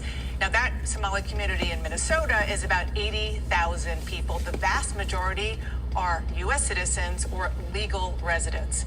So what is the reason for sending ICE there? Fuck you. Brother, we're in the also know there's a large illegal they're in the Somali oncoming community traffic there. lane. There's illegal alien community, a large illegal alien community there. You know, if you're a U.S. Brother, citizen, what the fuck, you know, man? you have nothing to fear. We're looking for criminal aliens. And also, if you're a resident alien, you have like a felony conviction by statute, you could be set up for deportation. So we're looking for public safety threats, national security threats, and illegal aliens. Nothing's changed, Dana, from day one. I drove it wrong. That was a long one. He's gonna get pulled over by this cop. I don't know. Probably. Maybe not. Oh, maybe not. The cop was like, fuck it, too. Yes. Metro Transit police. Oh, yeah, never mind. They can't do shit anyways then. Anyway, I totally missed it then, though, what he said. Let me see if there's one more. You just said there's a large illegal immigrant community there, and if you're illegal, you got nothing to worry about. Oh boy. Never mind that if there are people who are U.S. citizens being detained, quote unquote, not arrested, for 24 hours. Mm-hmm.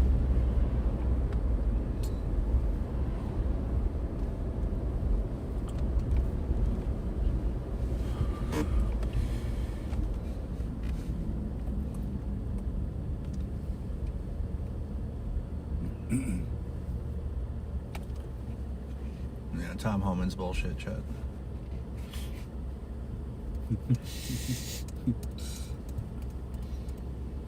Just so clear. Mm-hmm. If you didn't pick up on that. Yeah.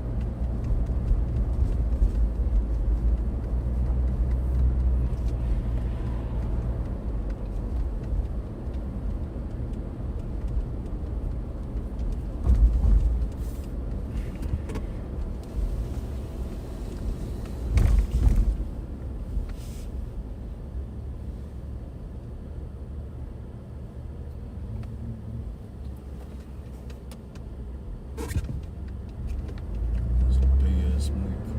GT. Yeah. He's got the chungus on there.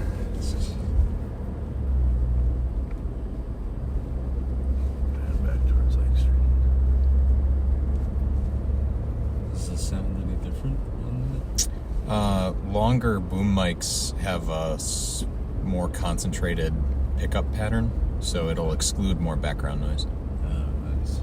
But to be real honest with you, John, I bought that big, huge mic because the camera was so small and I needed it to look a little more legit. Fair enough.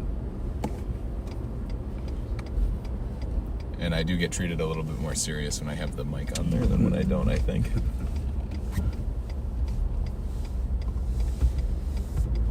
It's the furry. Yeah. Yeah, the dead cat on Dead it. cat. Mm-hmm. Love that thing. Although this one's kind of coming apart. I gotta get a new one.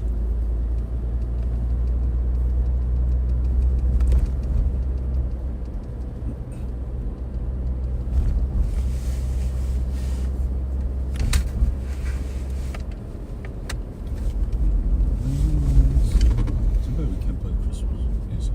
We get a strike on Yeah, I might. Well, in like 10 years or so, some of the Christmas songs will be public use, right? And then like 50, what's the law? 50 years? I don't know what it is. How long until it becomes public domain? There's like a public domain thing. We're getting there. so there's a certain. Yeah, just like for example, like Steamboat Mickey Mouse. Oh, Steamboat Willie? Steamboat Willie, yeah. Like that is public now, so anyone can make Mickey Mouse, like OG Mickey Mouse shit, if you want to. Can't use the current Mickey Mouse, you gotta use Steamboat Willie. Interesting. Yeah. I think they got like a Steamboat Willie shooter coming out or something. Yeah, horror movie. Yeah. Same with Winnie the Pooh. Winnie the Pooh's public domain too now. They already made a horror movie. Maybe I'm confusing the movies then. Maybe I'm Yeah, it was thinking Winnie of the Pooh. Winnie movie. the Pooh. They made one of them. They made that one. Yeah. I knew that they were making a Mickey Mouse movie too, but it's a shooter. Yeah. Steamboat. Really. Traumatized.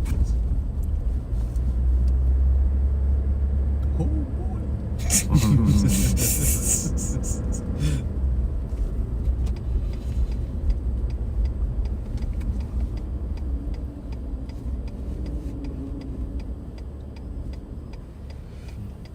We drove north from 28 to 28th from 35th and didn't see anything, but they may have gone further north. We are in the further north right now. We're north of Lake Street right now. I was gonna head towards back towards Lake Street. You said it looks cold there? It is cold here. It's very cold. Monopoly is public domain now too. That's awesome.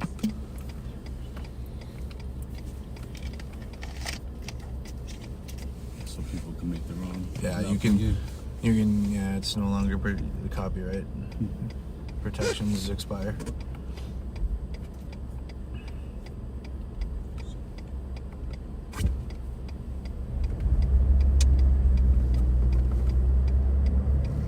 Yeah, the Steamboat Willie. Yeah, the 1930s Mickey Mouse. Lots of massive black vehicles moving around at Whipple. Okay, we can go to Whipple. Then we can show John Whipple, I guess. Then too.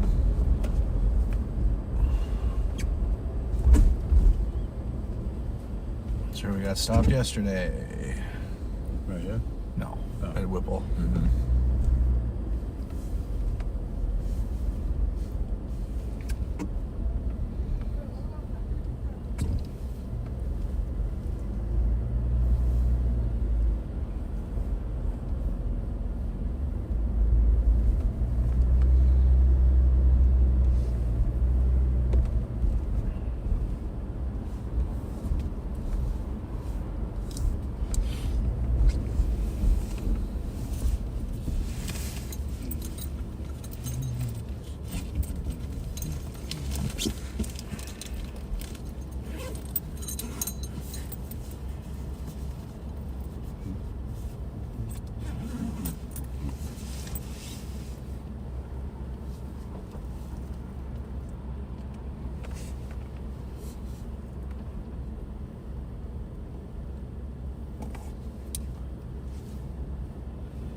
Bloomington Walmart parking lot.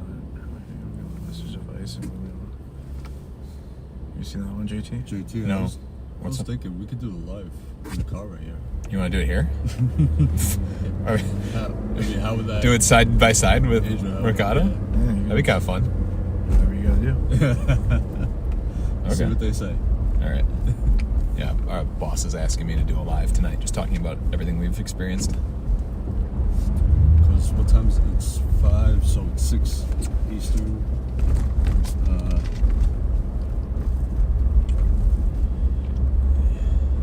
Maybe 7:30. If we're still doing this.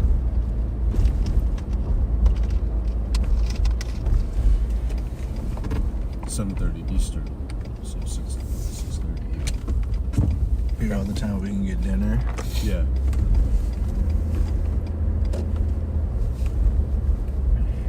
Jordan wants a stream today. Yeah. Bring me a stream.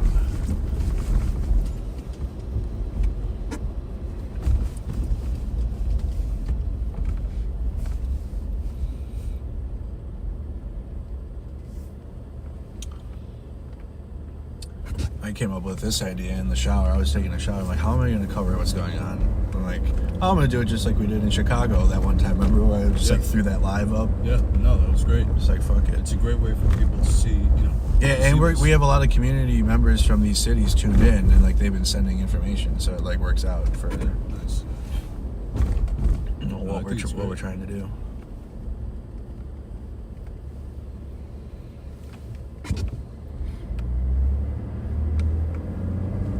All right. Yeah, Jordan signs off. What did I say? Oh, good. Yeah, we're good. For 6:30. Okay, cool. Right, that's what we were saying was going live around 6:30? Or were we saying be done by 6:30 to eat? However you guys want to do it. How do you want to do your live? 'Cause you want to keep your stream going, so... Well, just I mean, I've stopped usually around this time about 5:30 ish. So, well, we can be out longer. Like there's still that, like even though we ended, there's still things happening until about like 7 o'clock. There's still people keeping updated on the chat. Why don't we do this? Why don't we do... So I'll say it as long as you guys want to, actually, to be honest. Let's see.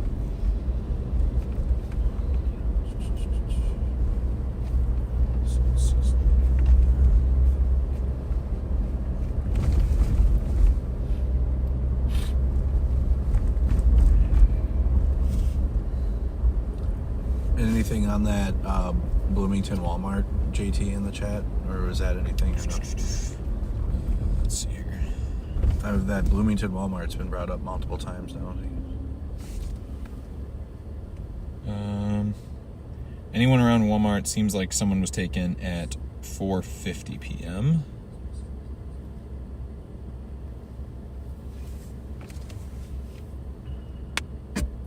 Okay, That's all I'm seeing.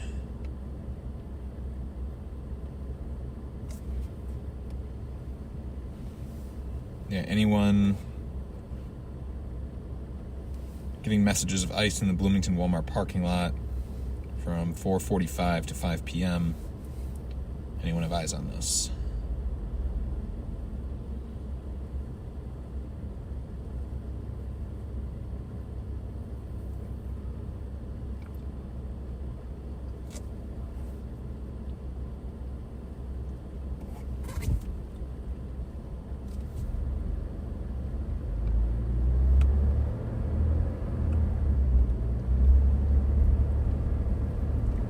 from Minneapolis outside ICE one. So let's aim for 6. Okay. Right? We'll go from 6 to 6:30, and then we'll get some to eat. Hell yeah. Hello, I'm getting some message. Okay, no, that's still just a repeat of the message in the other chat.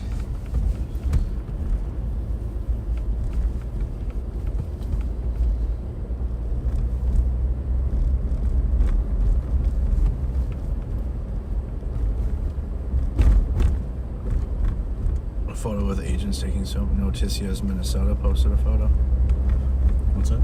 That Noticias Minnesota Facebook page, that's one you should follow because they've been posting. Okay. Facebook on my other phone.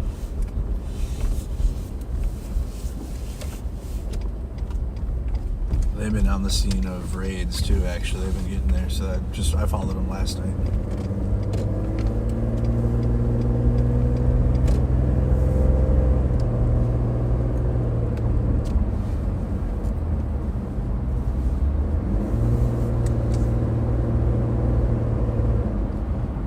During the riots, I pulled off into the median here and then filmed on the bridge. You can just see the fires on the street. Oh, I pulled off right here off on the left. Yeah, man, this shit was wild.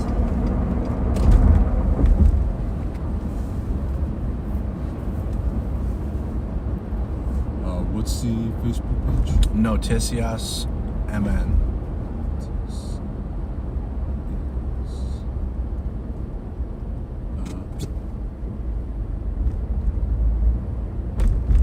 Minnesota.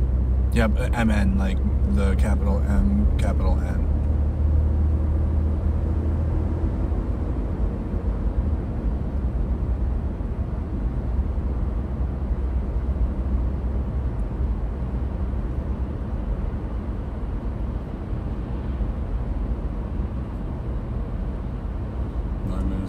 Bloomington Walmart, but this is earlier. The video's okay. Sunday around 5 o'clock. Oh, 4:50. Bloomington Walmart. And they were at that Walmart yesterday too, last night.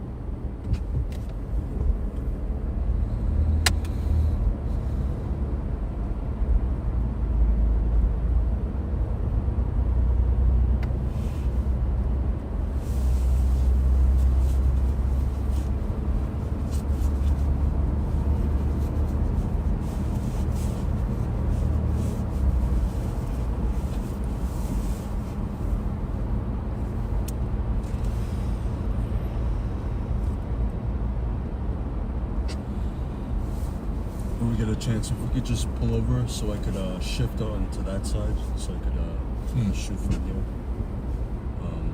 We could put some stuff in the trunk. I know. Yeah. We'll pull up. We're like 9 minutes from the Whipple building, and we'll pull off. Where's the Whipple? ICE. Yeah, it's a federal building. Federal building where ICE starts, and I don't know if they're bringing people back there or not. It looked like it. One of our photojournalists found kind of like the area that they are taking people, or it looks like it potentially.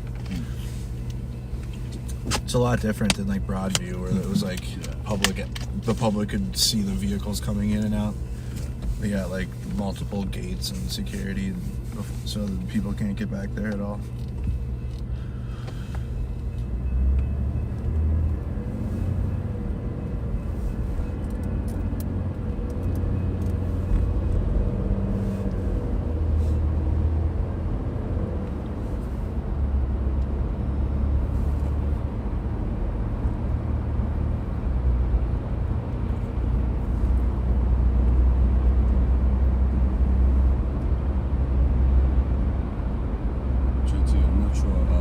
I know you sent the footage from earlier, right? Mm-hmm. Maybe you want to see if they can preview something. Play some video out for us? Yeah. I don't know if we would suggest that, or if we just want to... That would be great if I didn't have to talk for 30 minutes.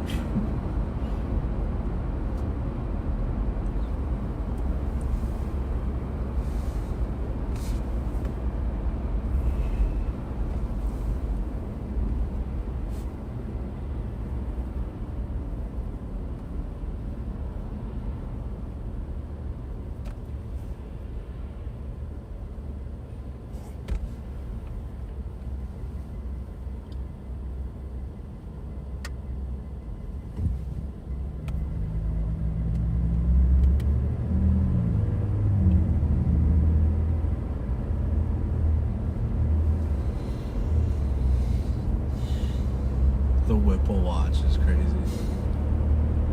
So you got a lot of the Ukraine supporters. Oh yeah. That's cool. I got a card. Maybe I could show the QR code and could Yeah. go watch my documentary. Of course. Let's get to, when we pull over, when you switch seats, we'll show it. Tell them to take a screenshot. Yeah.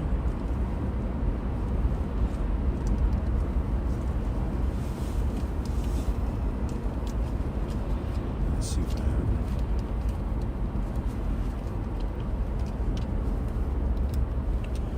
it. Somebody from inside that car we watched get boxed in today posted video Oh, really? from inside, yeah. Listen, don't give me an attitude because you have... We're not giving you an attitude. Yeah, getting aggressive just like we thought. Don't give me an attitude. What are you, my fucking parent? You're reaching into our car.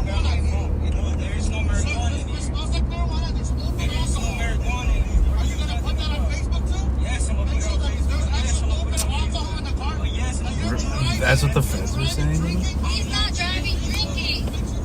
No way. What the fuck? What the fuck? Chad, that's the Fed agent.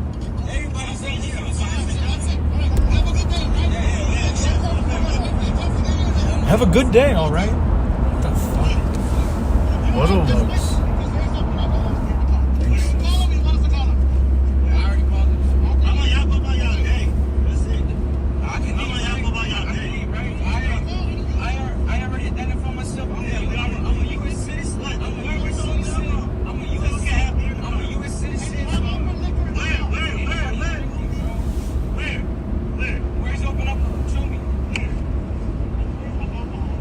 Just harassing the car.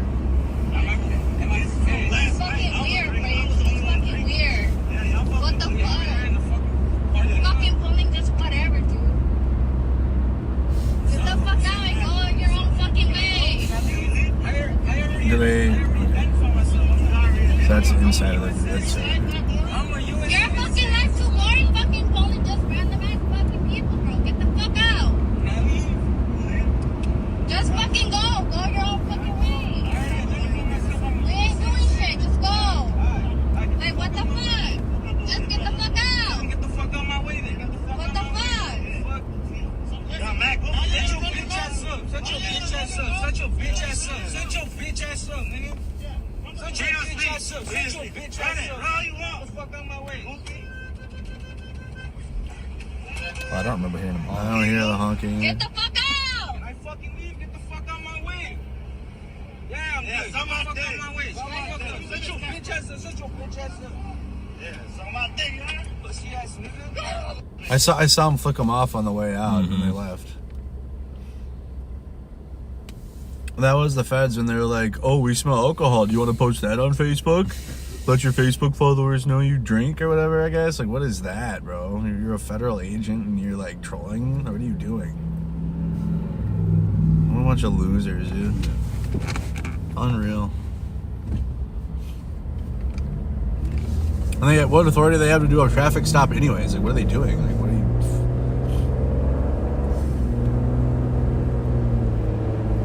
I'd like to see a statement about that, from like what the city... That'd be a good question to ask city leaders about. We've been seeing them do traffic stops. They've done multiple traffic stops and have stopped people. Do they have authority to be doing that? That's good. That could be a good press conference question tomorrow. If I get it out.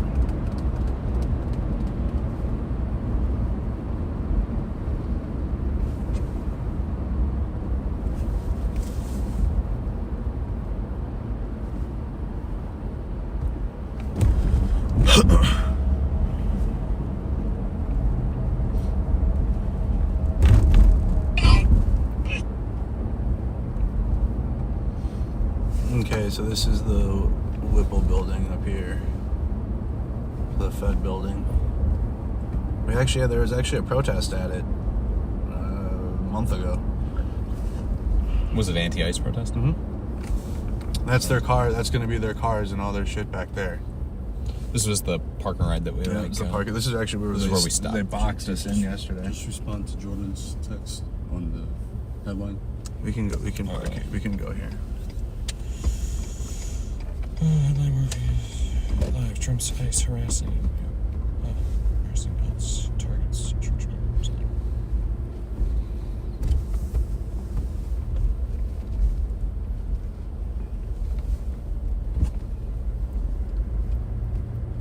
This is where they park? No, this is a public. This parking. just gives you a good look into the backside of the building. This is the public parking area, so we can be here. Their areas and we can drive over there, but in that parking lot's gated, and you can't get into like their building or anything. I'm trying to you can see like their vehicles, like their lights are on over there. Oh yeah. And that's the ICE area back there. Let me try to show chat. We can park here for now. Oh, and of course the light rail goes through. Right, perfect timing. Thank you, light rail.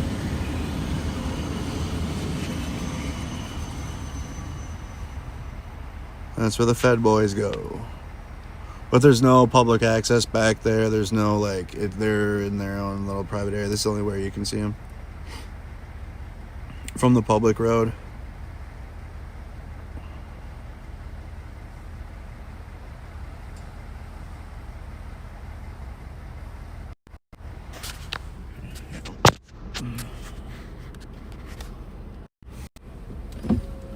Okay, let's do the thing. What did you need? You needed something else. He needed me to do something else to it.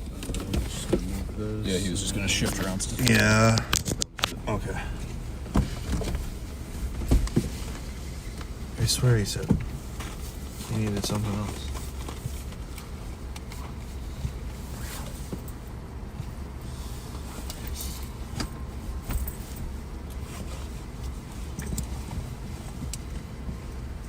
And let me put I can put some shit away.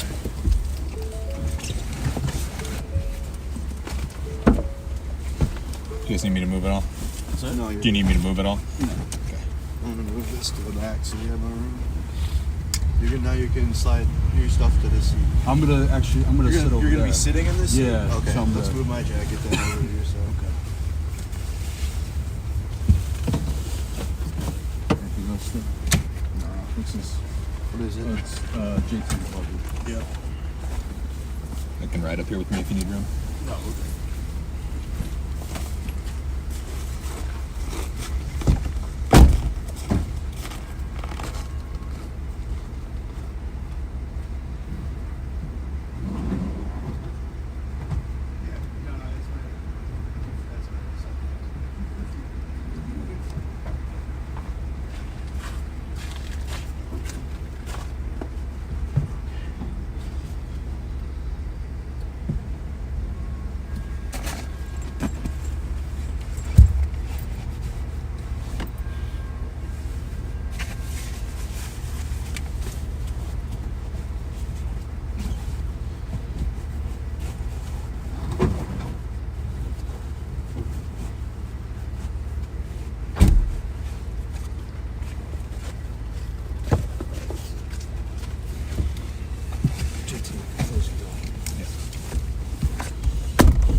that back there somewhere.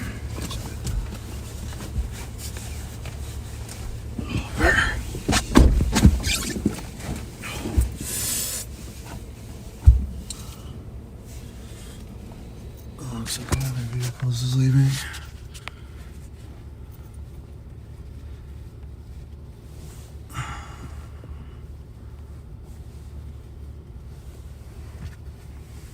Looks like the Durango, the white Durango, and a different one.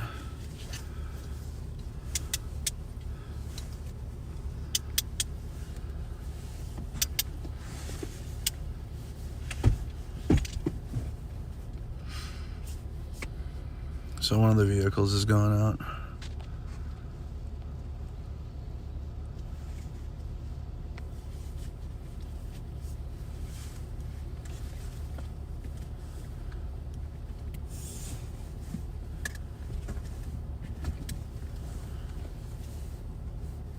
They're going out the other side.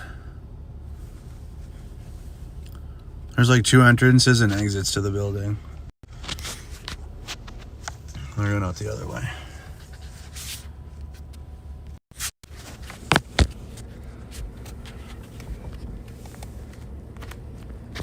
Shit.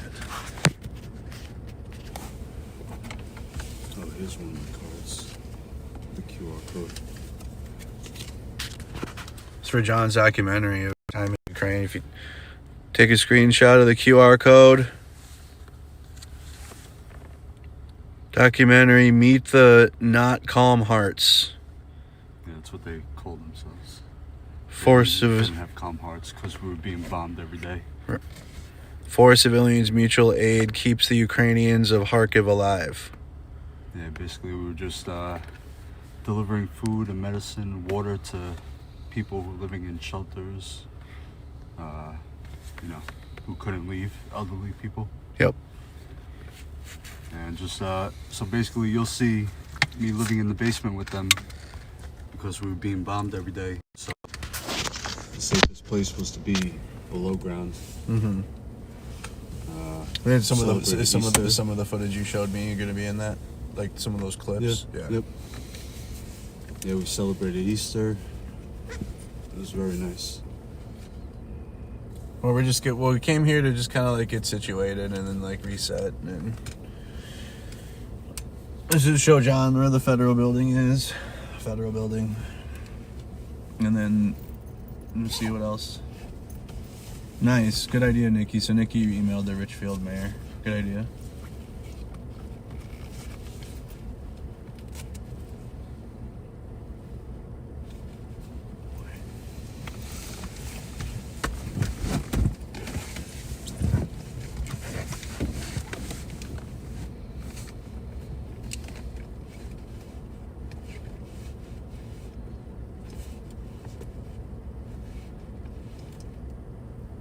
Probably a good idea, Nikki.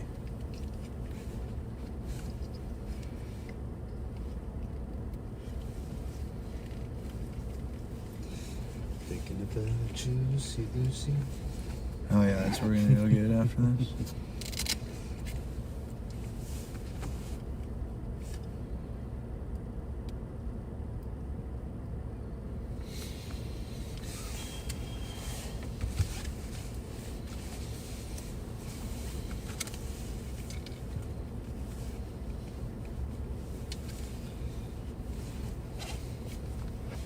I'm like barely making the playoffs in 2 of my fantasy leagues. Just side note, I barely won this today. I forgot about football completely, but good thing I set my lineup. More vehicles leaving.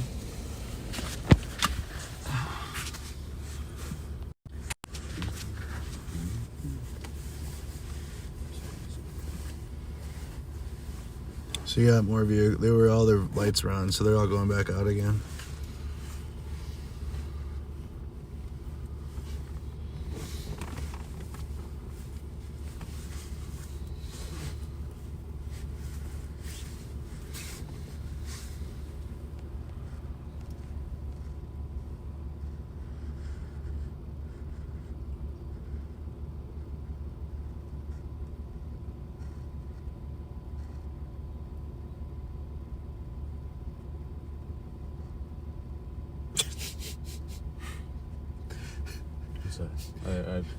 too. Jordan sent Mercado's tweet of the same video that I sent him in my tweet. I did a clip of the ICE agents, you know, like the one that you put out is like American citizens surrounded by ICE agents. Yeah. I sent him that video being like, play this out during the live for me. Then he sent me your tweet back being like, oh, you should also play this video. Thanks, Jordan. Thanks, Jordan. We'll get right on that. Good investigative work. Just tell him that's a great idea. Yeah, beautiful idea.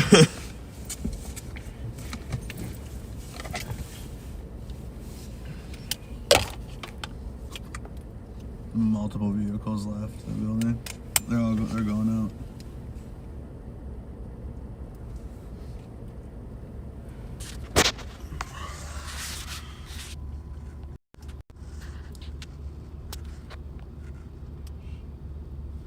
Multiple vehicles are leaving the Fed building.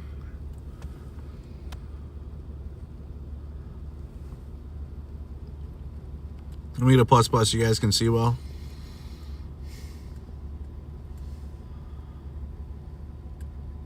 I have ice fishing. That's the caption they put on our thumbnail. Ice fishing. It's funny. There are more leaving here.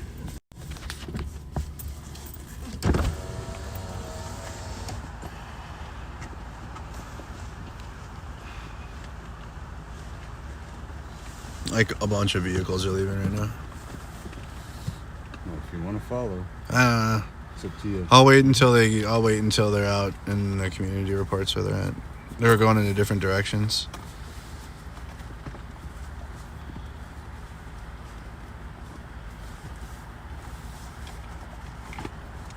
But you have like literally all the vehicles, they're all leaving.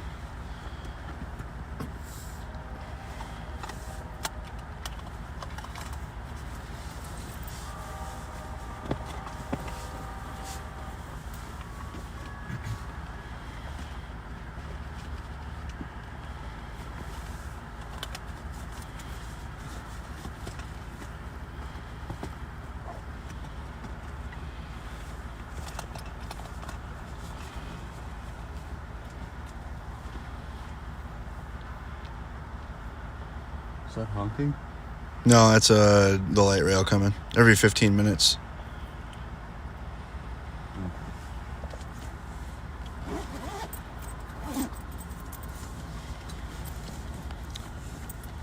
Okay.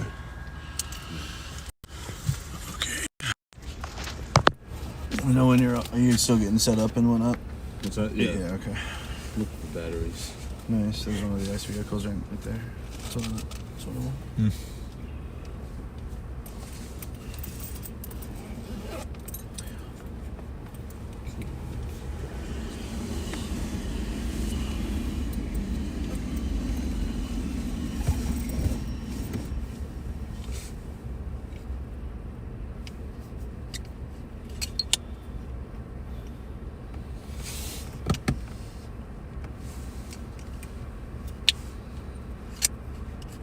What happened at Whipple here? Clear.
Right.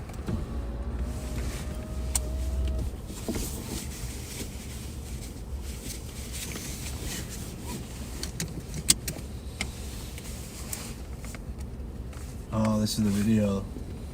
I think it was filmed 22 minutes ago.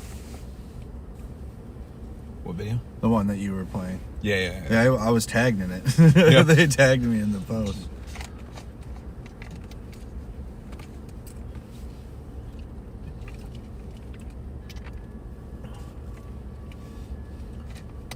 There was also so the park that we pulled up into. They say that guns were pulled on that in the park too. Someone from the apartments was watching. It was posted on TikTok. That was that same park that we pulled into, and then they boxed us in. I think that was just before we got there. I think that was the couple that. That was the couple. I think they stopped in that park. Is what happened. I think both that guy that we That got the was video both of from. them. That was they all in both the park. like they basically first the older couple pulls in there. They get the guns pulled on them. The other guy pulls in a little bit later, and then we pulled in. A few minutes after that. And then that's probably why they left, is because they were getting so much heat there. Yeah, getting so much attention. ICE can't take the heat. Jocelyn Rulas.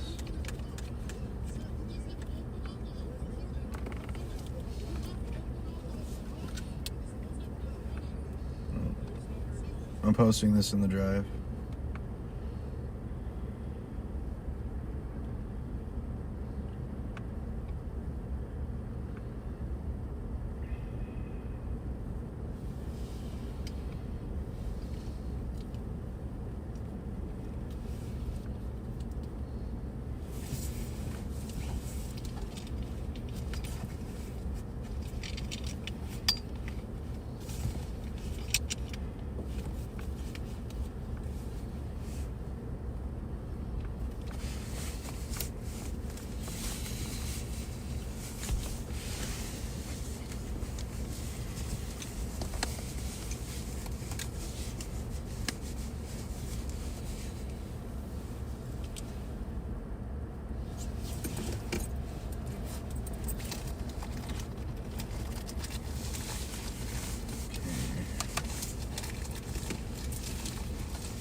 Be a good follow-up on that, Nikki.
They were in Richfield and Bloomington most of today.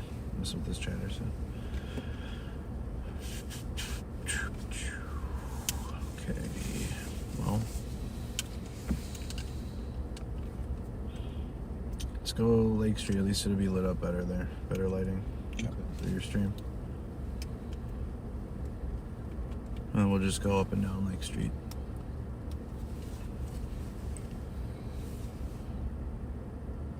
You know what, JT? Mm-hmm.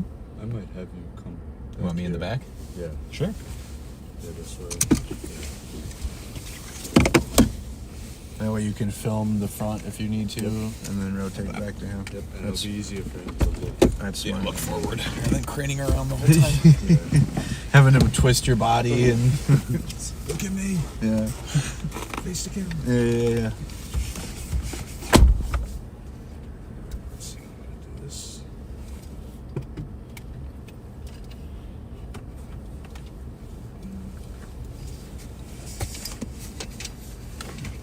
Beautiful, that thing. I'll hold it. Yeah. Goodness. Look at this.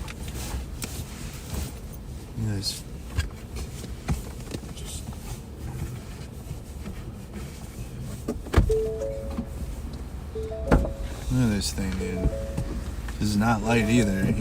John whips this thing around like it's nothing. Run around with that thing. Yeah, I know, literally. You guys fucking dude sprints with this thing. This is not a light piece of equipment here.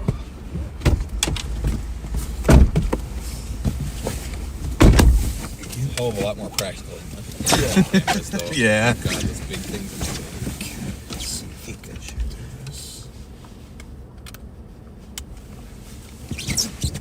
You got even more federal vehicles leaving Whipple.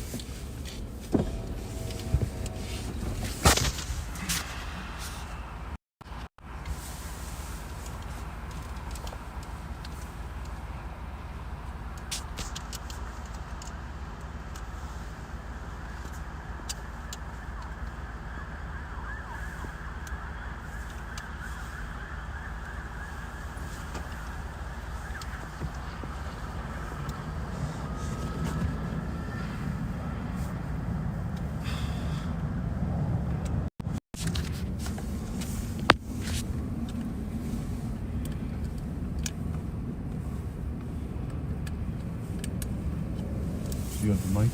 Yeah.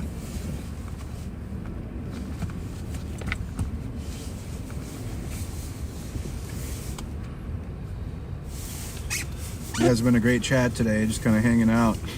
Yeah, you guys are awesome. Yeah, behind the scenes type of chat where they're just hanging out watching the raw video. It's a good community. Yeah, seriously, man.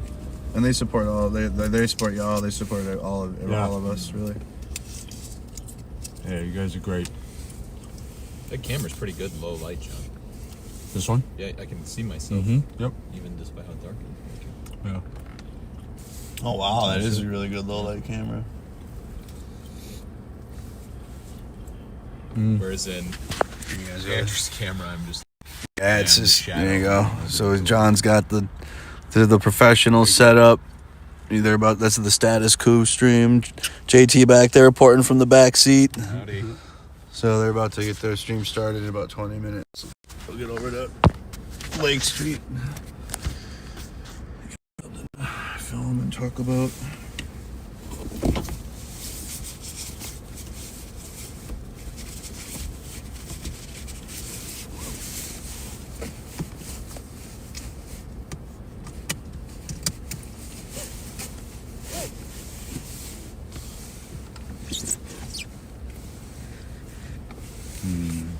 Let's see. I might just have you maybe turn that light on, or Turn this one? let me see how it looks. Turn that one on. Sure. Let's see if I can figure it out. Is that gonna bother you? No. Don't bother me none. All right. Yeah. So That works. We'll do like that. All right. Good. JT, You you want to keep that one on? You can turn it off if you want. It's up to you. That's whatever. You have enough room? Oh, yeah. I'm fine. All right, you can turn it off for now. We'll turn it back on when we get started.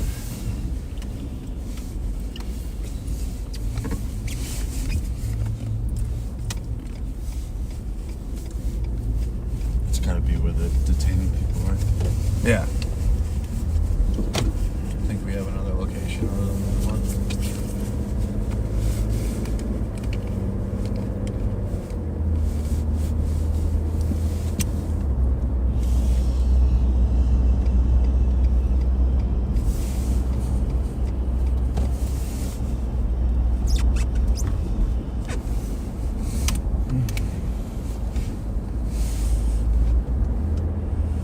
You want to... Can you put yours down a little bit, the camera? Oh, yeah. Because the dead cats and... Yeah. It was blocking you.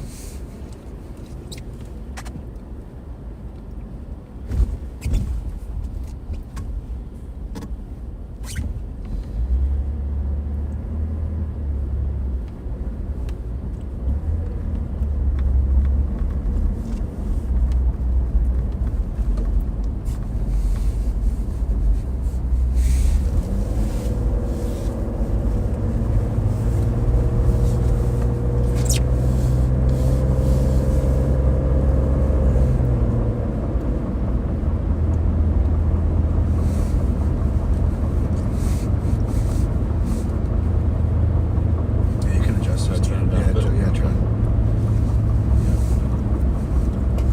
Yeah, I'm all layered. I'm ready to jump out, like... Yeah.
see the video? Oh yeah.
So where are we headed right now? We're heading over to the Carwell Wall. Okay.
Oh, you see the last comment there?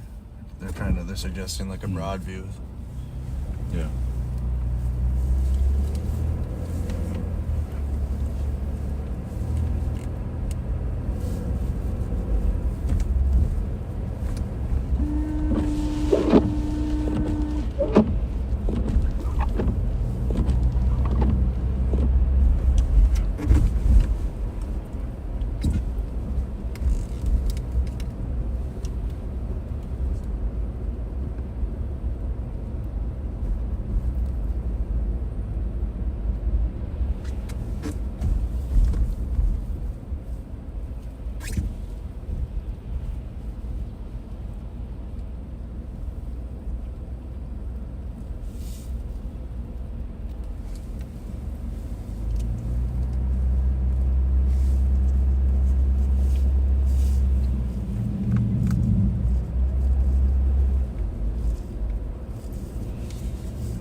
Oh, it's got to be terrible in the wintertime. She almost didn't make it out I of the know, corner. literally. Little hill.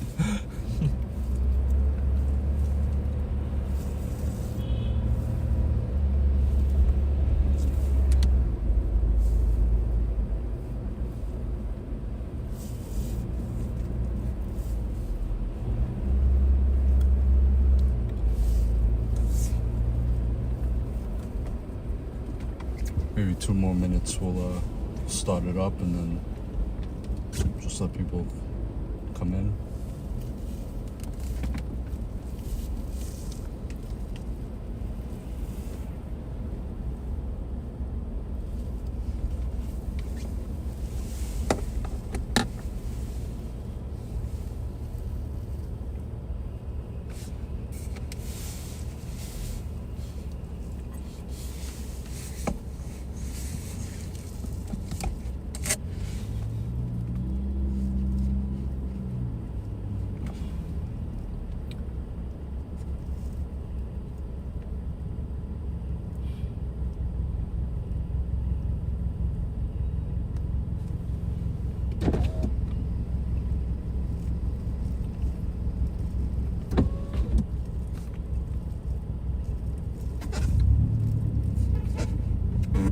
Oh.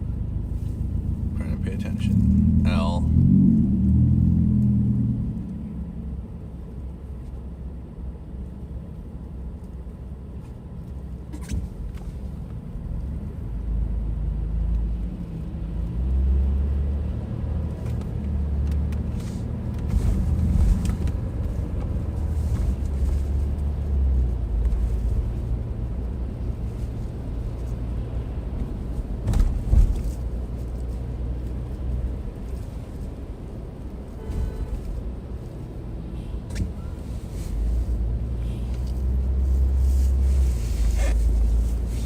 Colin's handling it. Okay. I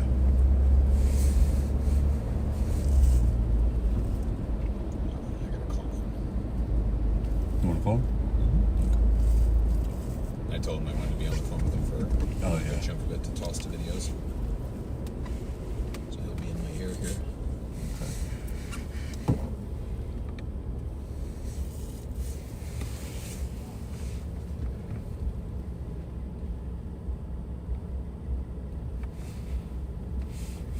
Hey, Colin.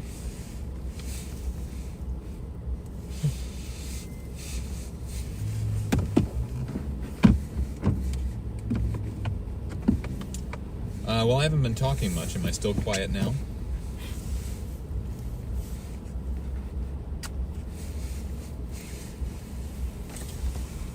Colin says levels are a little low. No. John is working on it.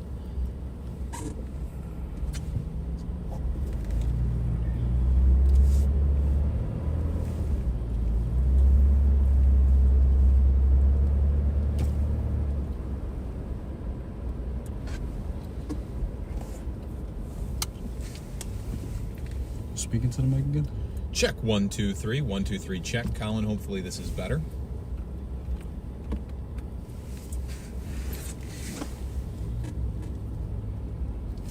And just put that light on. Yep.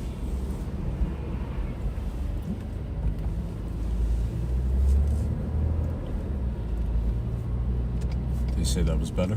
It doesn't. He hasn't told me one way or another, but it doesn't sound like it's better.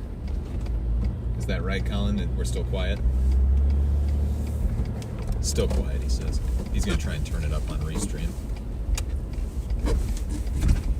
John is checking all our connections. The audio's good. Everything looks fine. He says Looks good audio on coming our- into the camera or on the camera looks good. I've done something real quick. I can try and eat the mic a little bit more. Yeah? Put it in your mouth. Colin, is that good?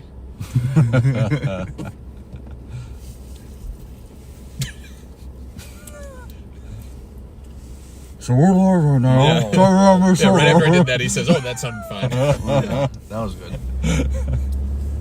Okay, just before that. Got it. All right. Colin, how do you want me to identify these 3 videos for you when I toss to them?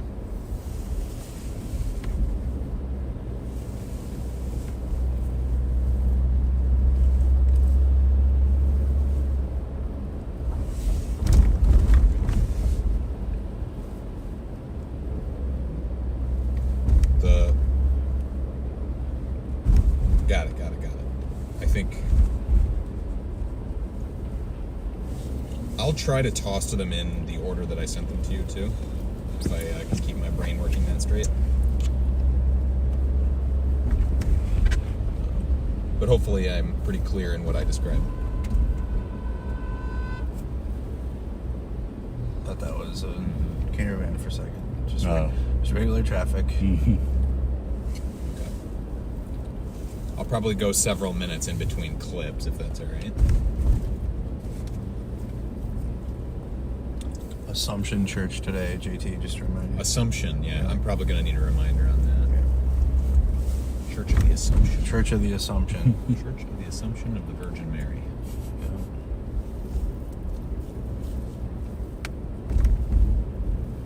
Sunday school raid today, John. Yeah. Yeah. Or an attempt. They wanted to, but it didn't happen. These guys have no morals.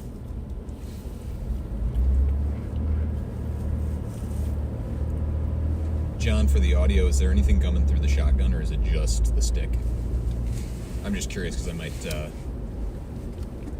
might involve the 2 of you a little bit. It would be just the stick. Stick, yeah. Okay. Would you guys feel comfortable if I was Mercado? I'm mostly thinking about you. If I wanted to give you an opportunity to plug stuff. Sure. Yeah. Yeah. Okay. I appreciate that.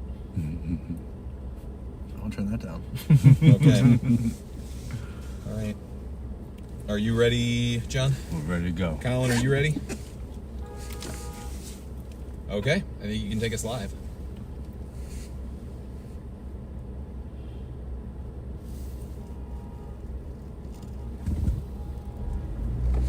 All right, good evening, everybody. JT Siskowski for Status Quo. I'm live here in the back of a truck in Minneapolis. This is not normally where we go live, but I wanted to give you a little bit of a behind-the-scenes taste as to what goes into covering an authoritarian immigration crackdown and occupation of various American cities. Not a sentence I thought I'd be saying even, a year ago today, but here we are.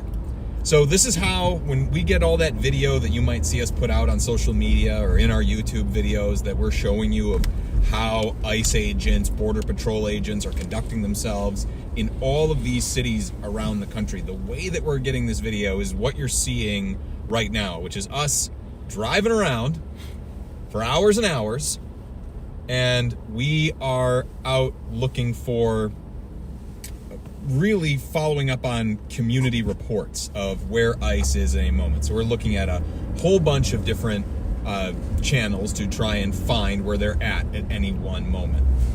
And that could include signal chats. Those have been a very popular option in these communities as a way to securely communicate among neighbors about where ICE is, trying to follow up on leads, trying to confirm various license plates on cars. Are these federal? Are these not? Are these clear vehicles? How concerned do people need to be about ICE in their community? There's also discussions happening on Facebook groups. There are the apps like Red Dot that people have used to report ICE activity as well. But we are trying to triangulate all of that, and then we try to go to where we think makes the most sense, where ICE is out conducting its operations at a moment, to try and document what is happening and bring you the truth of what is happening on the ground. Now we're in Minneapolis. I got here just yesterday. But we have been in a lot of other places besides that.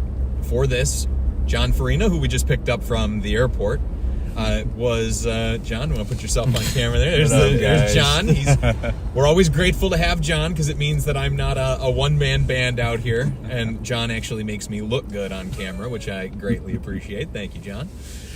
We just picked up John from the airport, but I got here just yesterday. Before that, John was in Charlotte, North Carolina, where ICE did operations for, how long was that, John? A little over a week were they out there? Where? In Charlotte? Yeah. Yeah, for a little. Just under a week. Just Not under even a week. Just yeah. under a week that they were in Charlotte. And then before that, we were on the ground for nearly 2 months continuously in Chicago. And before that, we covered them when they were in New York. And before that, we covered them when they were on the ground in LA. And before that, we covered them, I mean, just about anywhere that they've been across the country. New York, yeah. We've been everywhere. We have sacrificed a lot of time doing exactly what you see right now. Internally, we make the joke, we call it ice fishing, because it's ice. You're trying, you're going out there to get them. Ice fishing seems particularly appropriate as a name when you're in frozen Minnesota. And we are here in the car with Andrew Mercado of Mercado Media. He is another independent journalist. Mercado started Mercado Media when back in 2020 on this very street. On this very street, he's saying. I'm not sure how much the microphone's able to pick up. I'm going to try and pass the mic around as I can here in just a second. But started his independent media coverage here in Minneapolis during the George Floyd riots and the backlash against the racist actions of the Minneapolis Police Department during all of the fires and things that you would have seen coming out of the community then, and has continued his on-the-ground coverage. I met Andrew during our Chicago coverage when I was just...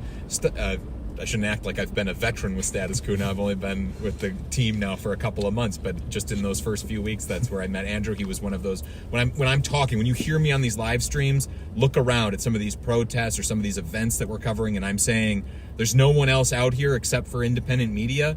A lot of times, the people that I'm referring to are Andrew Mercado and just a handful of others who who put their own bodies on the line to bring you the truth as to what is happening in these frontline fights against fascism. And what we do is not cheap. It costs us thousands and thousands of dollars to do these trips. Obviously, we got to fly John out here. I drove for over 4 hours to be out here. That's gas. We have to buy a hotel for an unknown length of stay. You know, when we buy these plane tickets, when we make these trips, that's one way when we're buying the ticket, because we don't necessarily know when we're going home. And then we're planning to stay there on the ground. That's food, that's gas to get around, as we're doing right now. Thousands and thousands of dollars to be in all of these cities, to continue to bring you this important on-the-ground coverage that we have been doing in cities like Minneapolis. So if you can, go to statusquo.com/join. For as low as $5 a month, you help sustain us, keep us doing these on-the-ground reporting trips, documenting how this administration is conducting itself, the way it is disappearing people off of the streets, detaining American citizens for more than 24 hours, as we have seen happen here in Minneapolis and St. Paul recently.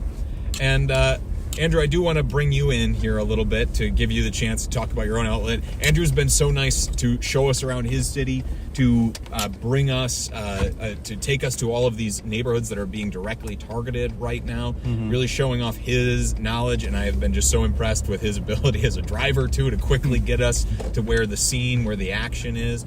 So, Andrew, maybe just talk a little bit about what you do and the importance of independent media right now. Yeah, so, I mean... You want to hold it? Yeah, so, I mean, you guys see it. You guys see what Status Quo does every day, right? When they're out in Chicago and bringing you guys the news and on-the-ground coverage. I was just with John in Washington, D.C., covering the Remove the Regime rally. And this is just what it is. A lot of the time, it's, like, mundane. Like, we're just hanging out. We're together, so we can have our own, back and forth. But a lot of time, we're just waiting for the story to take place. We don't make the story happen. We report on the story. Like we're kind of like a third eye, right? Like a third perspective on everything that's going on. So a lot of the time, hey, this is just the work that goes into it.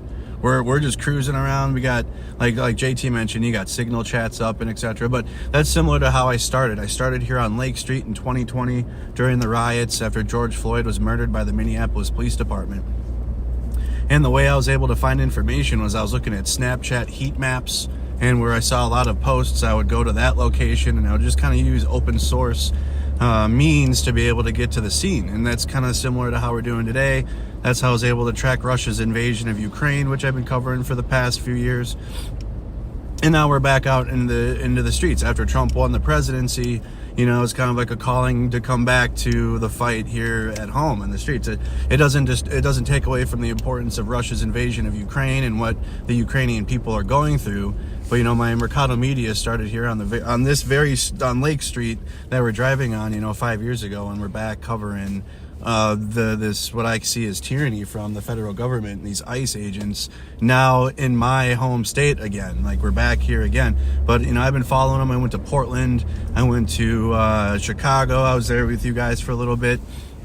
Didn't make it to Charlotte because of the DC event, but you know, we've been covering the news as best as we can back out on the ground again, and this is just, you know, what goes into all of that, and these are the efforts that we have. Yeah, and now we're a lot closer to home than certainly Ukraine, but even than Chicago for you, Mercado. Today we spent a good chunk of our day before we went and got John from the airport this afternoon. We spent our entire morning in Richfield and some of the other south suburbs around Minneapolis. And while we were out there, we were the only press there on the scene where ICE was what seemed to be, of course we can't confirm it, but what seemed to be ICE staging for a raid on a church, on the Church of the Assumption of the Virgin Mary in Richfield. And we were there on the scene, and that allowed us to talk to people who had been directly confronted by ICE agents, just in the action that they were taking to try and keep their own communities safe. And what that entails is that people will go out, they'll have whistles with them, they'll keep an eye out, they'll honk horns, they'll blow whistles as a way to warn the community that ICE agents are around here. They will film what happens between interactions between community members and ICE agents, and maybe some of these arrests and disappearances that we have been seeing here on the ground in Minneapolis and in cities across the country. But ICE has not taken very kindly to the way that people have been organizing against them and ways to try and notify the community when they are out. And that was on plain display today. We were the only media there at the church right after ICE had confronted some people, including pulling guns on people. So, Colin, I want you to play the first clip here. This was given to us by someone who did not want to be named, but a community member who was out there doing some of this ICE watch, where ICE was directly confronted him, was yelling at him through his car window, even pushing their hands in through his car window, shoving a phone directly into his face. He told me that the phone was like being jabbed in his face, almost like a weapon. And this was not the first, this was not the only altercation like this that happened that day. We'll explain a little bit more on the other side of this clip. Colin, go ahead and hit play.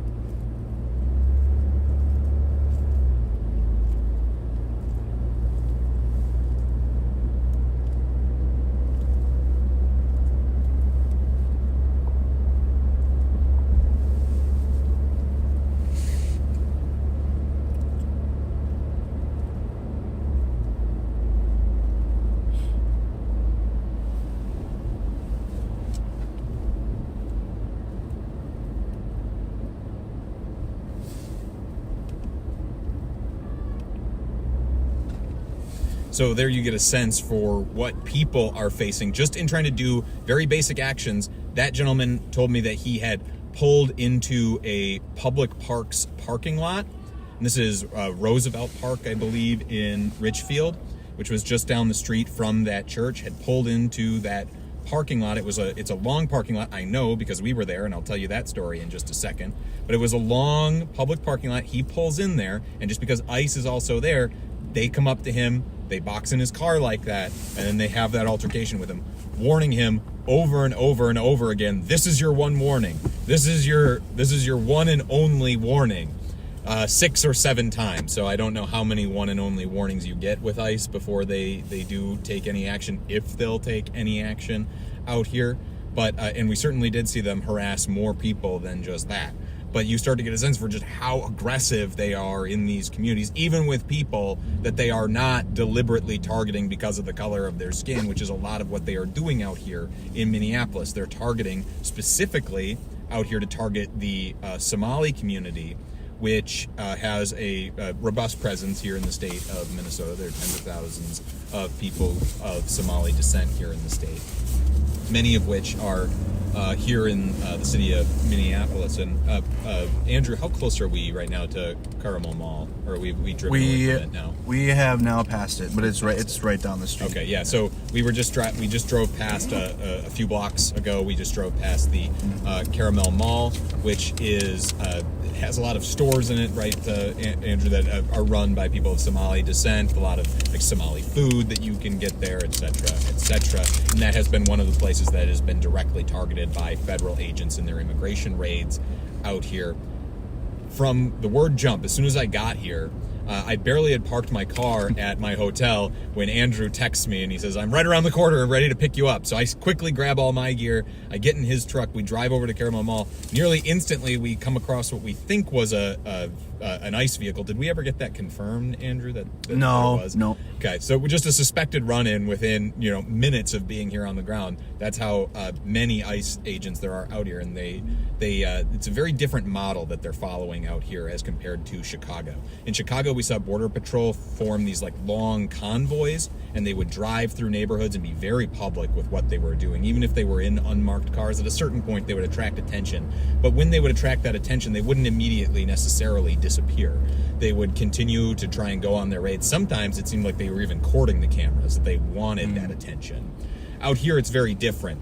When ICE gets spotted, it does seem like they try to scatter, they try to run back to home base, which appears to be the Whipple building, which is a federal building near the airport here.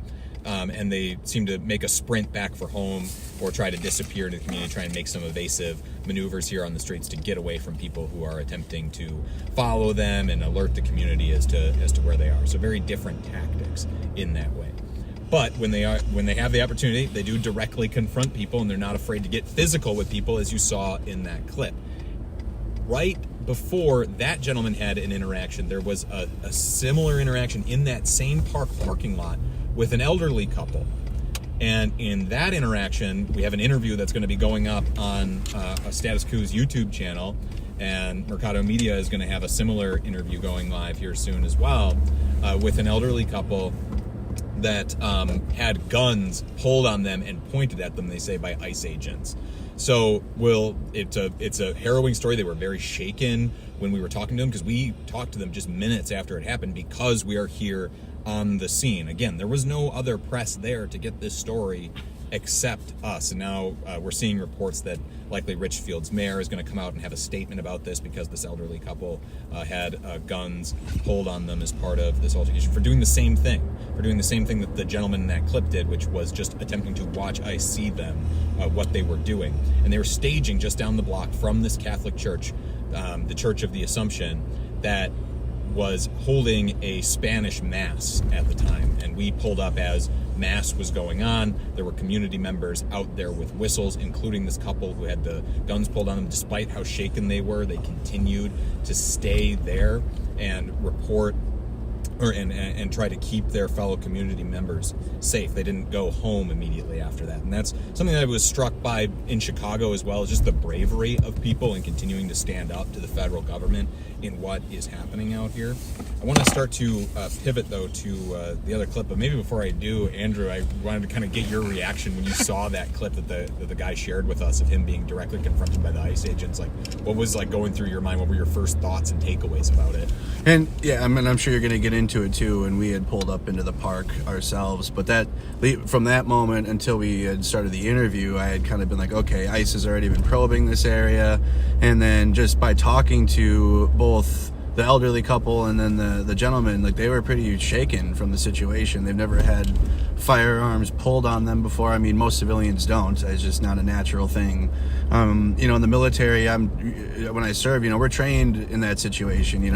Like when the ICE come and bother us the couple times that they have, and JT's posted, and Status Quo will have the video soon, but for me, it's like they're trying to intimidate, and for some it works well because they're like, oh no, I'm scared, but it it's more on the emotion of the civilians that were engaging with it, and seeing that today was like, man, it reminded me, this is real life, this is real, people are scared, and then to have federal agents pull firearms on you when you're just making sure that people can go to Sunday school and the kids can go to school safely, and they got the community alerts out there, but it's a pretty stressful situation. And I think one of the biggest things that stood out to me was the lack of professionalism that the elderly couple was saying about those ICE agents, is that they had said that it seemed like they were brand new, like they don't have any training, like it was their first day on the job today, basically, with that interaction. So that part really stood out to me when we were interacting with the couple out there, and then also that individual that we were speaking to that also had the firearms pulled on them. It's a situation that people had experienced in Chicago often when you had the less than lethals deployed on them. We had that a couple weeks ago here. It was the St. Paul Police Department. We're going to talk to the city tomorrow at the press conference about that. But the St. Paul Police Department deployed less than lethal. So people are on edge right now. They just want to make sure their communities are safe. And when that situation like that had happened at the church happens today, that's likely why we're going to be seeing a response from the Richfield mayor, and also just the community's response in general on a continuous basis, is because of these situations and these intimidation tactics and lack of professionalism from these federal agents. Yeah, absolutely. And I mean, Andrew just talked there about some of the run-ins that we have had with ICE. As I said, I just got here yesterday, so this is day 2 on the ground here. We've already been, I don't know if you want to call it boxed in, because I don't know if you can say the first time we were really boxed in, because there wasn't anybody behind us. But we have been pulled over. I don't know how you would characterize it. We were boxed in today by ICE, and yesterday we were pulled over by them.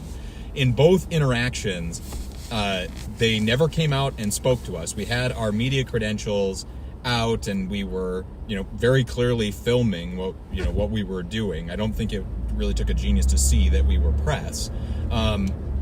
But still, they directly stopped us. And today's altercation was in that same parking lot, in that Roosevelt Park parking lot in Richfield, that the older couple had the guns pulled on them, and then that clip that you saw. That was in that same parking lot where we had one vehicle that pulled across the front of our truck. This was, again, a very long parking lot. We drove completely to the other end of where the ICE vehicles were. Purposefully, to give them space. We parked way at the other end just to see, okay, what are they going to do? We're here to cover whatever operations that they are apparently here to conduct, because there were 3 ICE vehicles all there. One vehicle pulls across the front of our truck. Another 2 pull in behind us. And then after sitting there for a little while, the vehicle in front of us finally pulled away. Again, they did not stop to get out and talk to us. And they stayed parked behind us for a little bit, and then they drove off. They left the parking lot after that. And then it was after that we went over to the Catholic Church, and we got the stories and some of these video clips that we've been playing for you. But yesterday's altercation, when we were out, again, just like we're doing now, driving around looking for ICE operations that are happening right now in Minneapolis, as we're driving around doing this, we're getting closer to the Whipple building, the federal building where we think a lot of this is being based out of. And during that time, the federal government, the federal agent, all of a sudden, in what looked like just a regular car, so the lights flash from it. They pull across the front of the vehicle. They stop us. They pull out a phone to take photos of us or our vehicle. It wasn't exactly clear exactly what they were trying to get a picture of. But they held us there for a while after they took the pictures. Then they rolled down their windows and played "Why Can't We Be Friends" out of the vehicle before they then drove off. Colin, if you could play that clip.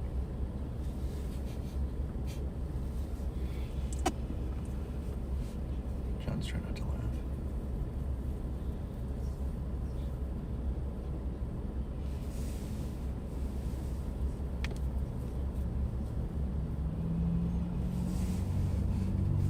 All right. So the music is very faint there, but you can still hear there faintly in the background "Why Can't We Be Friends" playing, which is just, again, goes to that sense of professionalism, the questionable professionalism that we have seen. I shouldn't even give them that much credit. Fuck that.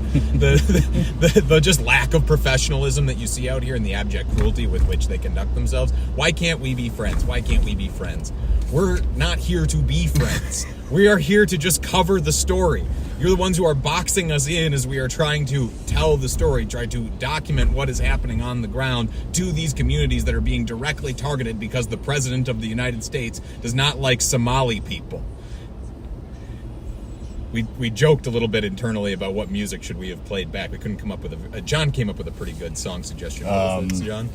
Say we're just a friend. Oh yeah, the Biz Markie Oh, song. baby, you. All right, I won't torture you with any more of my singing abilities, but I do want to cover some breaking news that's just being sent to me here by Jordan. Jordan is saying this is breaking news right now. Apparently, Donald Trump is considering replacing Kristi Noem, who is the Secretary of Homeland Security, is considering replacing her with soon-to-be former Virginia Governor Glenn Youngkin, whose term is coming to an end and is going to be replaced by a Democrat there. That is very interesting to me because it seems like Noem has fully embraced this direction of just cruelty for the sake of cruelty and immigration enforcement policy. Barbieing. Yeah. So is this just the Trump administration? I don't know. My brain immediately wants to interpret this in like the most humane possible way, that maybe they have found some sense of humanity and are now going to back off on what they're doing in some of these communities. But perhaps I'm giving them too much credit there. John is nodding his head like, yes, JT, you are giving them too much credit there.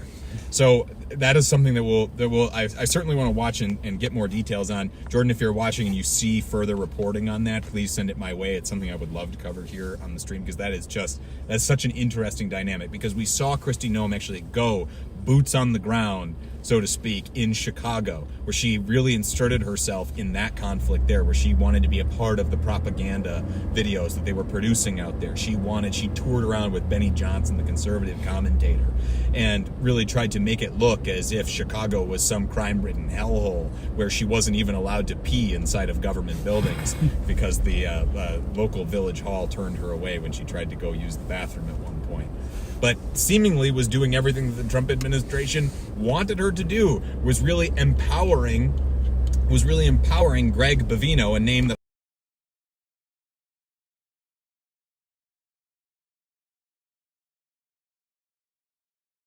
without saying just once, please, at some point, a Border Patrol commander who has really embraced the cowboy tactics that you saw there on the ground while we were reporting there on the ground in Chicago. And Jordan is texting me. He says, my hunch, Trump is unhappy she is trying to make herself a bigger star than him. And that, of course, is something that we have seen, of course, from this president before. No one is allowed to upstage him. The reality star president cannot share the spotlight. That is perhaps a more realpolitik sort of perspective than the rube Midwestern goody two-shoes take that I would want to have, which is hopefully everybody just wants to be friends with one another. So you saw, we were just playing there, the way that they have continued to harass press. That's a theme. Not only are they pulling us over here in Chicago, they were, of course, tear gassing us. You saw from our coverage there how we were directly targeted along with peaceful protesters, along with, in fact, even local police who were tear gassed along with everybody else inside of in Chicago. But those tactics that you're seeing, the way that they were pulling us over there in that clip, that's not just reserved for journalists, of course. They're also doing that with other folks. There was at one point when we were driving around today, after we left the church, where we noticed some of the ICE vehicles that that had been identified through some of these signal chats and other means that we've been using to try and figure out where ICE is. Some of these vehicles, we noticed some of them behind us.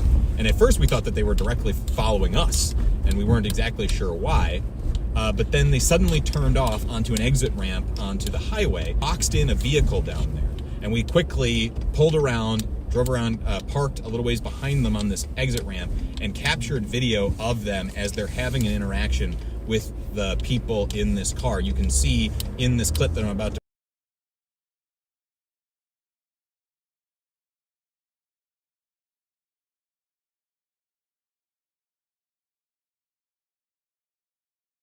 There were at least 3 vehicles involved. Andrew, did you see if there was any more than that? It was at least 3 vehicles involved to pack in this one car that had apparently at least 3 people in it, because I've seen video from inside this vehicle. But Colin, why don't you just play exactly how many resources they use just to harass somebody, because they pull this car over. You don't see it in this clip, but they eventually allow this car to drive away. Colin, go ahead and hit play on this.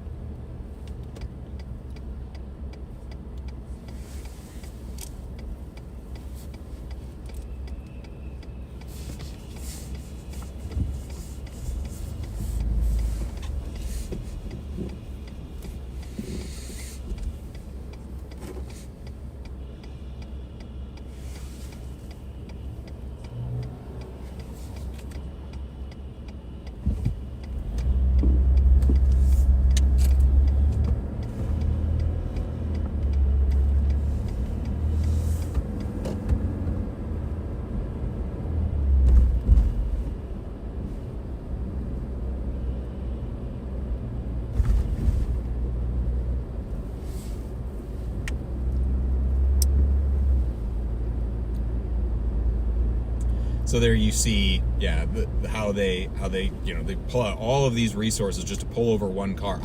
As I was saying, I've seen video from inside the car.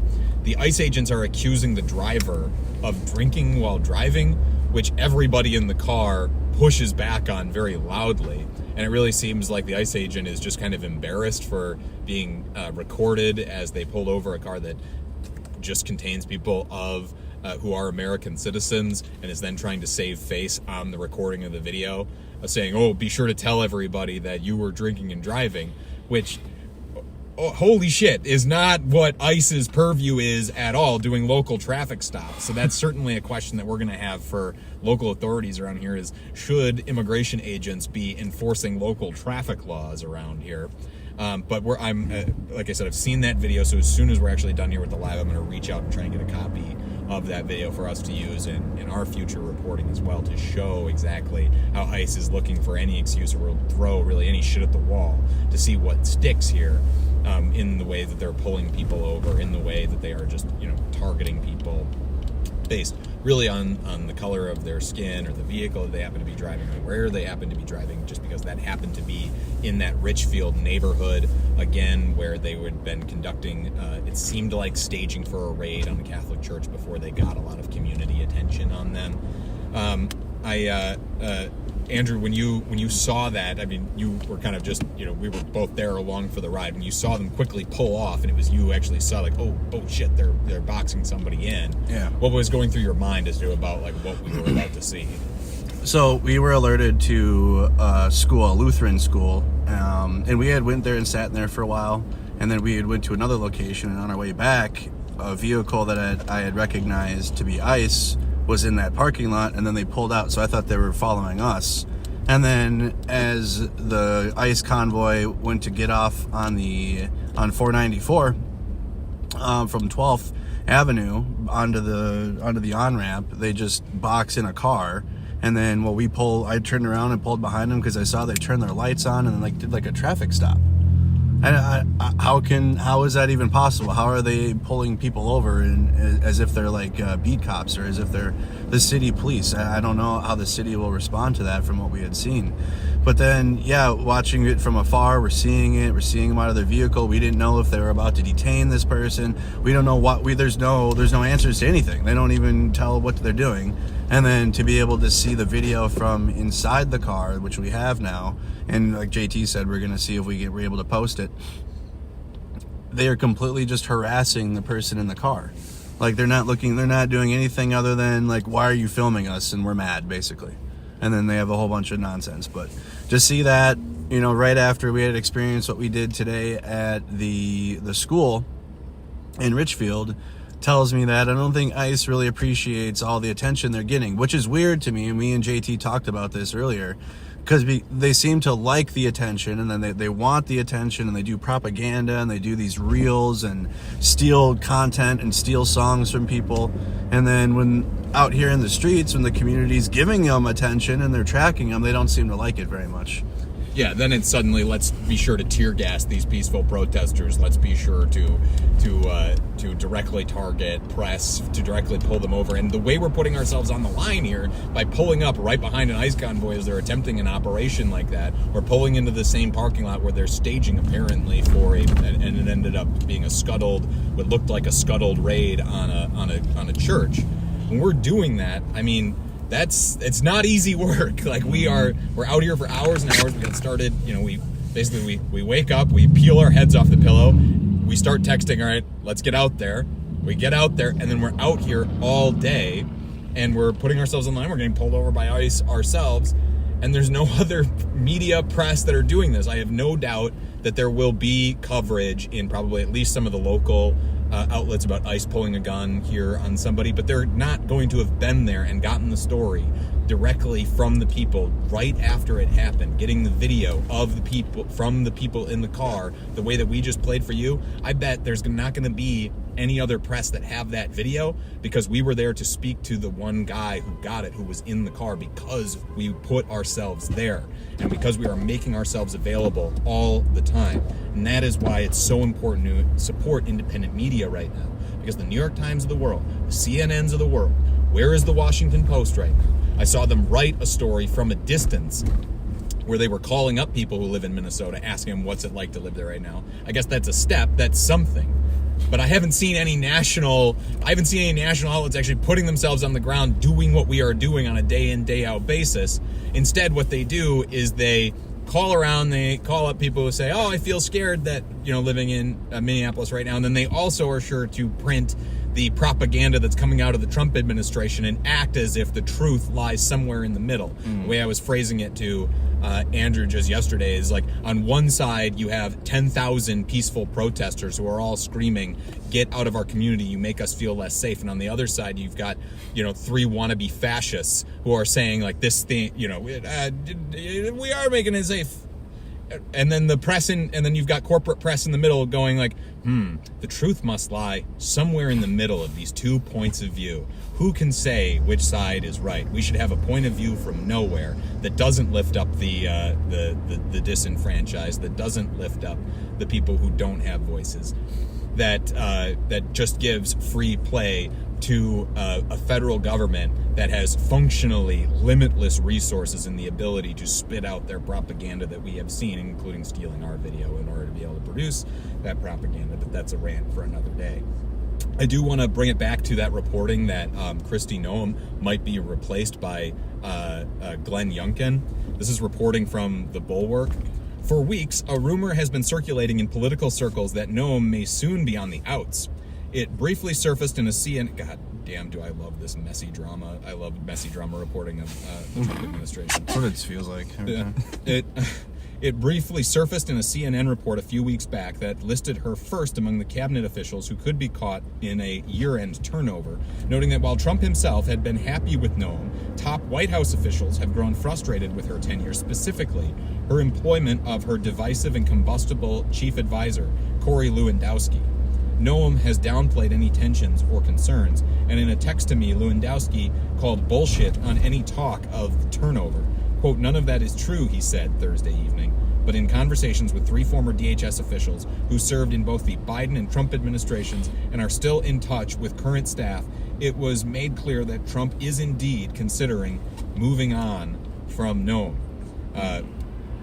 The reporting goes on, but I just want to pause there to note that there's also been a lot of reporting about the way that Kristi Noem has been directly enriching people in her inner circle at DHS with the way that she has used the inflated DHS budget. A lot of the advertising and marketing budgets for a lot of these agencies, including ICE, have been dramatically inflated to try and get more recruits to join these goon squads that are patrolling around cities like Minneapolis, where we are right now, and using that money, funneling that money to several outlets. This is reporting from ProPublica, is funneling that to several Republican strategy groups that have direct connections to Noem and some of her friends, funneling all of that money into these strategy groups that are then creating the ads. So a lot of your tax dollars are now being funneled, reportedly, to Kristi Noem's friends, because she enjoys that position of power. Two of those, and then this is returning to the Bulwark's reporting. Two of those officials said they believed such a move, meaning removing Nome, could happen really soon, quote unquote, relaying that they've been told Nome has been taking on less of a role in directing department memos. And then this is from Jordan. For context, ABC News' Jonathan Karl reported Kristi Noem wasn't even a candidate for DHS Secretary. Trump's inner circle was shocked when he named her. And Karl reported that Trump gave it to her as a favor to his 2016 campaign manager, Lori Lewandowski. There has been reporting and rumors that Noem and Lewandowski had an affair. God damn, do I love it's messy so Trump messy administration drama. Jesus. You don't need the Real Housewives when you have Trump administration drama reporting. I don't understand anybody who tunes into Bravo when you can just turn on the news. Or turn on Status Coup and support Status Coup. StatusQuo.com/join. For $5 a month, you can keep this messy Trump administration reporting coming directly to you. But more seriously, you keep us here on the ground in Minneapolis doing what we're doing right now, which is patrolling around for ICE. So I wanted to talk to all three of us here in the car a little bit about how we do this. Maybe, John, if we can kind of zoom out and kind of give a tour of the inside of the car here, first of all. So, we've got, you can see our three screens that are mounted here across the front of the car where we're monitoring various signal chats, where we're streaming things, tracking our own video that's going out to you guys right now. We've got camera equipment and chargers that are loaded up here in the front. We've got camera equipment that's loaded back here in the back with me. I had this camera with me, so for a while before John got here this afternoon, it was just me and Andrew as we were tooling around, so I had to have my camera constantly at the ready to jump out and get video, because you never are sure what you're going to roll up on. It's going to be an ICE operation that's in progress. You need to be ready to go. You've got to have all of your camera gear on. I've got microphones that are somewhere. Oh, God, I might be missing them. They're probably in my pocket. They're in your jacket pocket. Thank you. Andrew knows where all of my equipment is.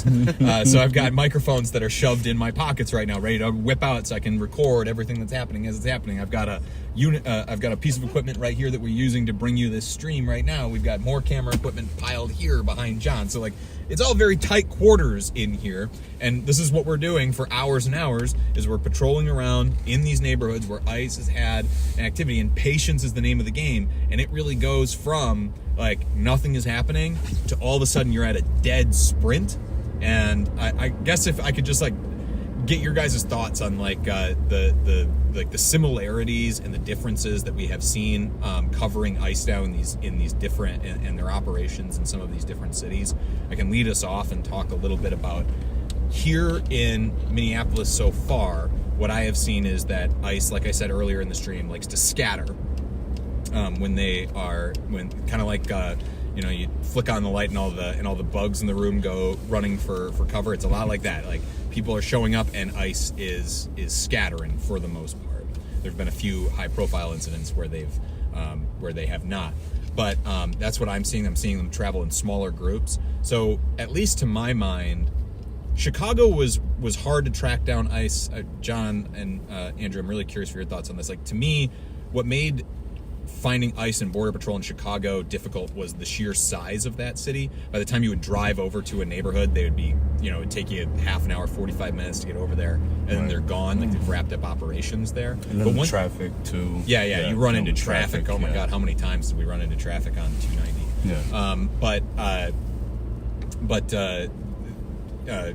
It so far has been, and I don't know if this is just your city putting on a good show for us here, Andrew, but it's a lot easier to get around here in Minneapolis and St. Paul, and so in that way it's been a lot easier, and they seem to have concentrated their efforts more in a more condensed fashion near that Whipple building, that federal building, in the neighborhoods that they've been patrolling in.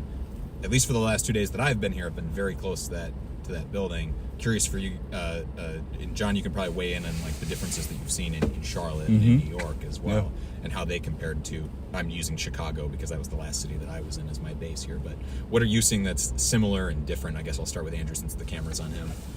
Yeah, so similar difference. Still the federal government at the end of the day. You got different agencies.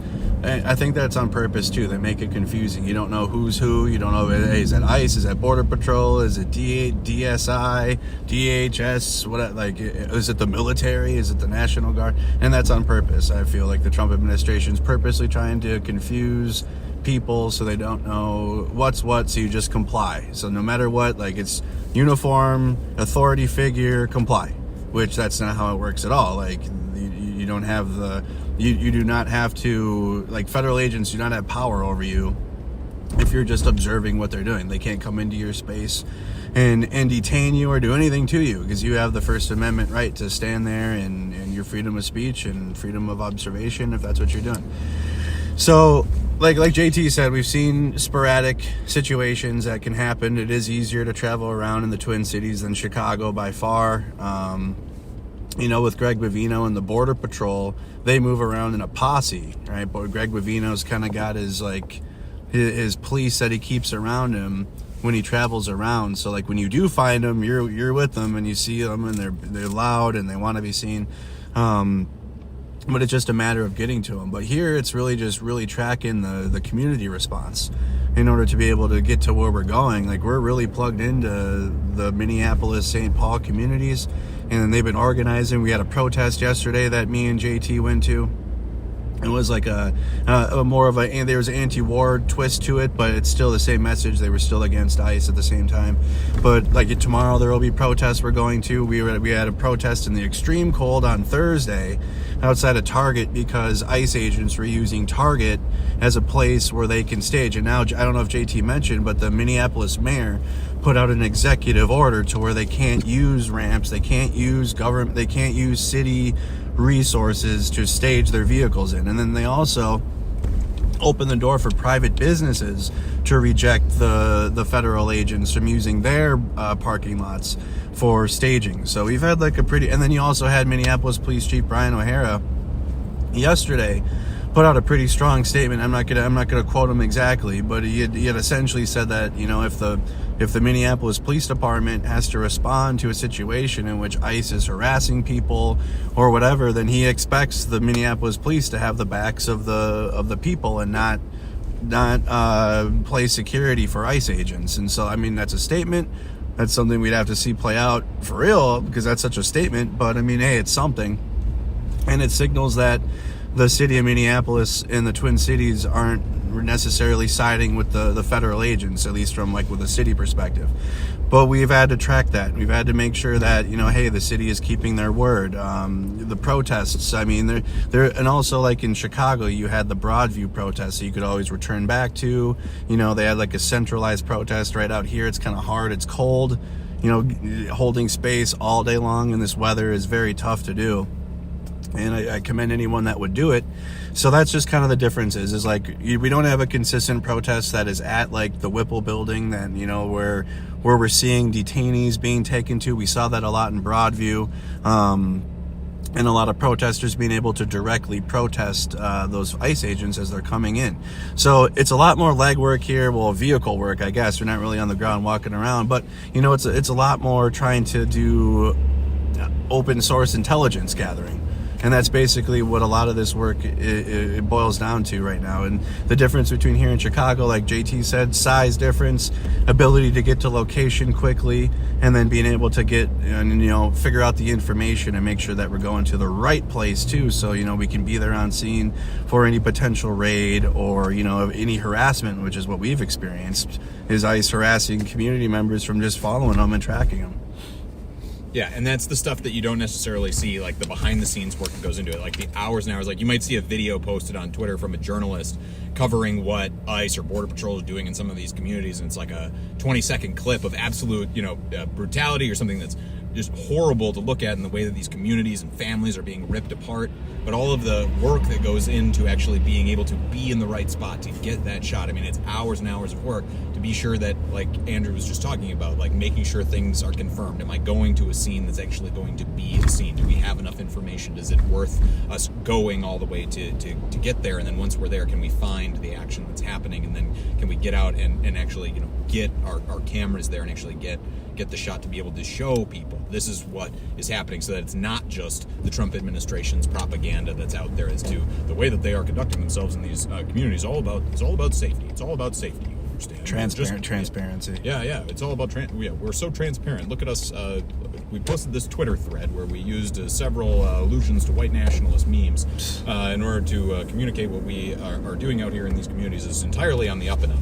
So it's not just that messaging that's out there. There's a lot of work that goes into it here behind the scenes. I also want to note, because Andrew called out what the Minneapolis police chief said, about the way that they are going to try and respond to federal agents out here in the communities. To that end, I've actually put in open records request with the city of Minneapolis for some communications there between the mayor and the police chief about their strategy setting, essentially, of how they are going to handle protests and actually responding to ICE agents as well. So we can actually, they're saying one thing publicly, what's being said behind the scenes. So be on the lookout for that reporting. I've also put in requests for interviews with the mayor of Minneapolis, the mayor of St. Paul, and many other local leaders here. So some things to look forward to as we continue to be on the ground here. But I don't want to get too far afield because I want to bring John in, because my God, if anybody has been on the ground covering all of this stuff, it has been John. He has been in city after city after city now, covering this immigration crackdown. And John, I want to bring you in and like the similarities and differences you're seeing in tactics across various cities. Well, I mean, basically, you guys described Chicago and what's happening here in Minneapolis, but I would say Charlotte, with Border Patrol, it was a lot easier for them to get around and kind of do their operations because it wasn't as condensed, like the population, like people were more spread out, more so than it is here, like here or in Chicago. So, it was mostly just people who were witnessing these operations. Like, let's say they pulled into Border Patrol pulled into a parking lot of like a supermarket, and they just went up to a car and asking for papers for ID from people sitting in the car, and people coming out of the store would just start filming them and harassing them and tell them to leave, and just sort of stuff like that. And then Border Patrol, I was out with Pierre, who's another photojournalist. We were driving around and we noticed Border Patrol were parked in a gas station. So I said, "Oh, that's them over there. Let's pull over and see where they go." So they had about, I would say, 5 cars. Damn, what's going on? I know they're pulling right next to it. This is a tight space. It's all good. We gotta take turns. The streets are so thin. Yeah, sorry everybody. We're navigating snow-choked Minneapolis city streets right now, which requires quite a bit of focus. Yeah. So I would say there were about I'm listening to myself tonight. I would say there were about 5 of the cars, the Border Patrol convoy, and 4 of them took off. One of them noticed that we were following them, so they kind of slowed down a bit to let the other guys go up ahead. And then they kind of took off a different direction than the other group. And so we followed the last car, and we just, they knew that we were behind them. We gave them space. We obviously we're not honking, we're not blowing whistles. So we're just kind of quiet driving around a community. And we went around the block maybe 5 times. We saw people outside. They were like, they saw Border Patrol and they noticed them, and then they went back into the house. And then they eventually, once they turned the corner, we kind of had a feeling they were going to come out and approach us. So that's when they came out of the car. They had to walk maybe like 50 feet to come to our car, which was behind them, and basically, saying, "Oh, why are you following us?" I said, "Oh, we're just driving around. We're not following." But we were well within our constitutional right to stay behind them and document their operation. But they came over to intimidate us, and basically stating the code. I forgot what the code was, 1811 or something like that. Yeah, 18 US 111. Yeah, which is impeding, assaulting, or whatever, interfering. But which we were doing none of that. And you could go check this footage out on our channel. But yeah, so Charlotte was very different, and they were only there for about, less than a week. I don't know how many people they arrested, but it was just a couple hundred people, and only, very few of them had records or whatever. But yeah, I don't know why they decided to leave after just a week. But now they're in New Orleans. Here you go. Yeah, and I can fill in a little bit of John's gaps about why they left after only less than a week. It was because the Thanksgiving holiday was coming up. The reason they went to North Carolina even to begin with, it seems, was so that Greg Bovino could get home. Their commander, the Border Patrol commander, could get home. He's from North Carolina. Could get home for Thanksgiving. And that's why their operation was curtailed, because the Thanksgiving holiday seems to have come up. He goes home for Thanksgiving. And then finally, after they come back from their break, now it's December. It's cold in places like Chicago and in Minneapolis. So Border Patrol doesn't go there. Now Border Patrol finds themselves in the much warmer climates of New Orleans. And I tell you, wouldn't I love to be in New Orleans? But we don't go where it's where just because it's warm. We go where the story is. And not to say there's not a story in New Orleans as well, but there's certainly one to be told here in Minneapolis, which is what we are doing and goes to being so important. Yeah, John. So let me talk about New Orleans. So we have friends that are there, documenting, covering. Basically, police are assisting. The local police there are assisting Border Patrol in their operations by creating barriers and setting up roadblocks, and from press and activists. So Border Patrol is very comfortable in where they are now in Louisiana. So yeah, it's very different than Chicago. Yes. Very different. John just said off the mic. It's very different from Chicago, and that's the thing. Is like each of these operations seems to take on their own flavor based on the city or the region that they are in. And it's why it's like, when John references, like, we have friends that are out there covering it, like, these are other independent journalists who are out there doing it. It's not like we're not referencing necessarily like a New York Times reporter or something like that. Like, some of these independent journalists will get work for the Times, but it's all temporary stuff that they'll go out there. They might get some photographs that they'll license out to some of these national outlets. But that's because the national outlets themselves don't have footprints on the ground here. When it comes to national outlets, it's people like us. It's Status Quo. It is Mercado Media. Like, that is who is actually on the ground there. Even if our stuff ends up getting licensed and used in, by the CNNs of the world, by the Washington Posts of the world, the people who are actually putting themselves on the line here are us, which is why it's so important. statusquo.com/join. $5 a month goes to keep us on the ground here. I also want to continue to shout out Mercado Media. Like, we have to lift each other up. Like, we couldn't be doing what we're doing right now if it wasn't for Andrew driving us around, knowing this city inside and out, knowing a lot of the activist community, knowing what's, like, he's making a lot of the judgment calls here. Thank you, Andrew, for everything you've been doing. Like, you've just been a rock star there in the driver's seat. That necessarily, we're giving people a taste of it now, but when it's just hour after hour, as it's been with that I've had now over the last 2 days with Andrew in the car, like he knows where to go, he knows how to get there quick, he knows how to get there safely at the same time, and but it's really just, and he's out here offering a lot of the same phenomenal coverage that we are trying to offer for him. This is his hometown, which is his own. It brings, I'm sure, your own emotions along with it to see everything that's happening out here. So, got to lift each other up here. We band together because it gets a lot easier.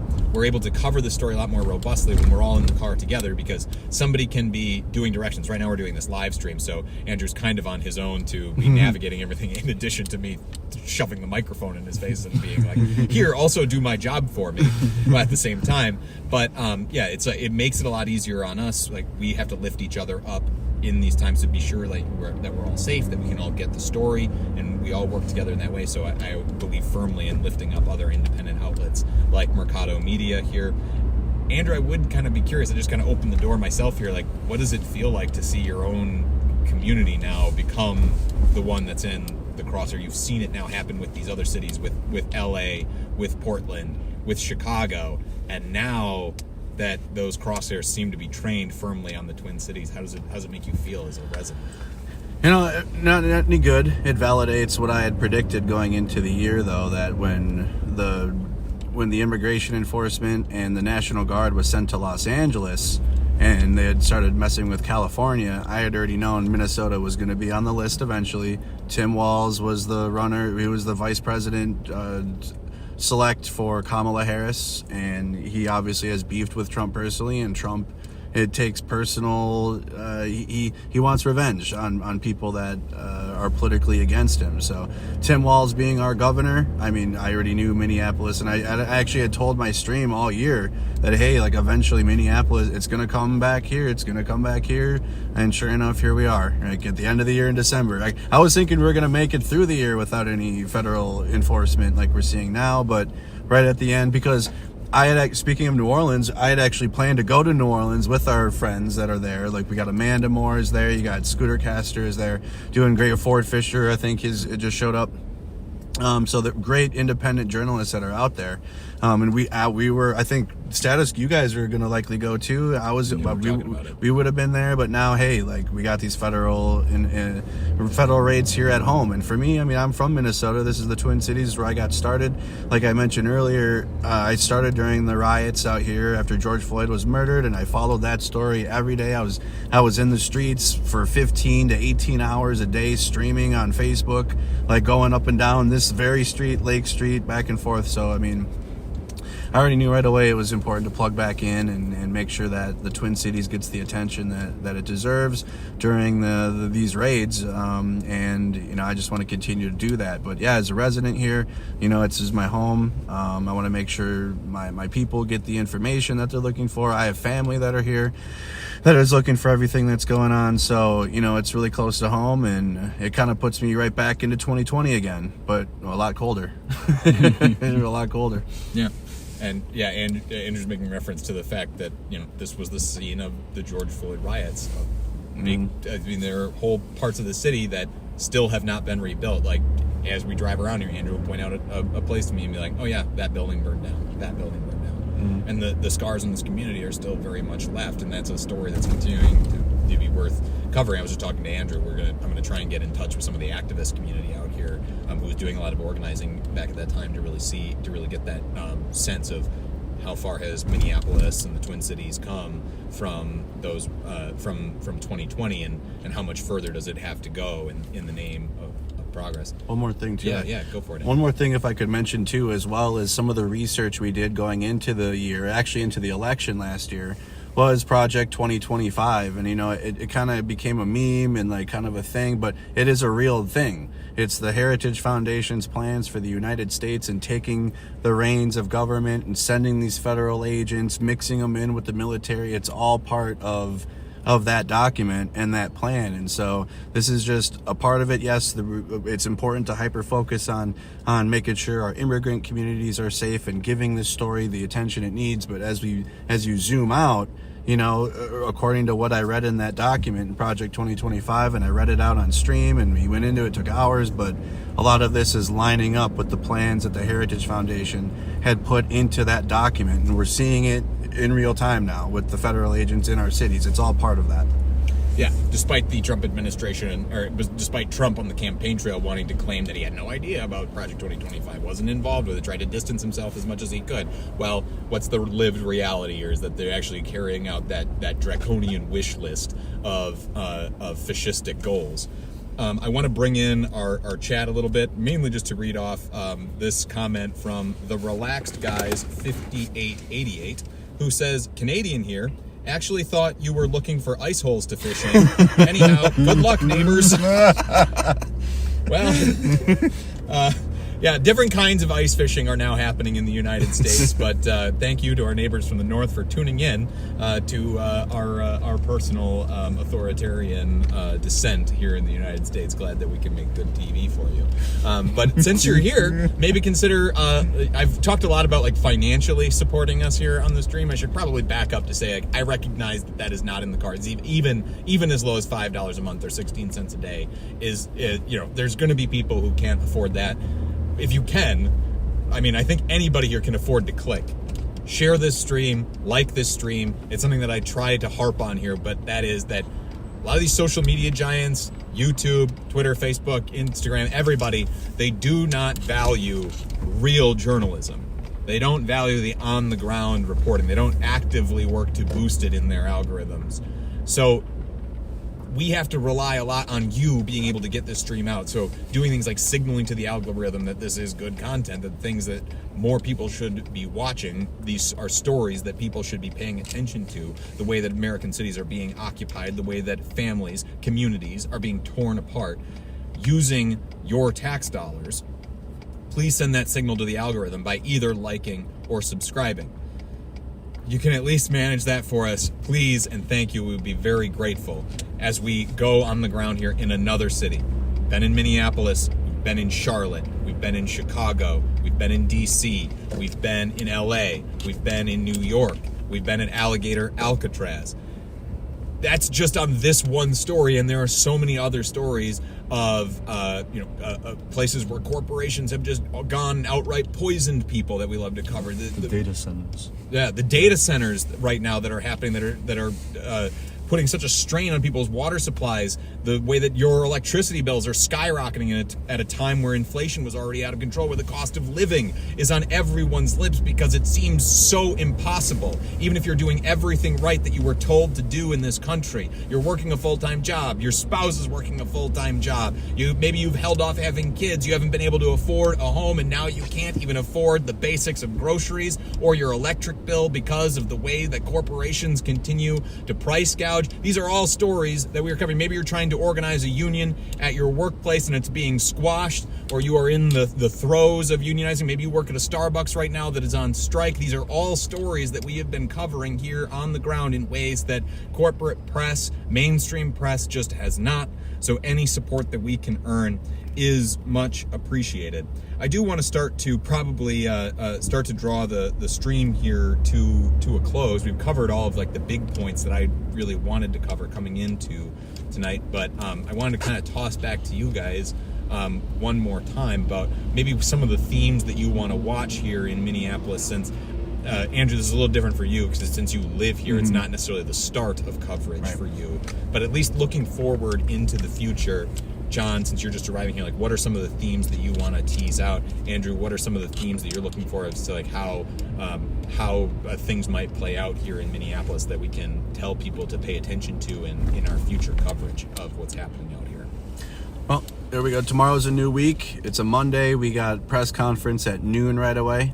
So we're going to get fresh information from city leaders, especially a fresh update on hopefully we'll be asking questions about the status of the operation. Maybe we can get how long it's going to last. Like it's a brand new week.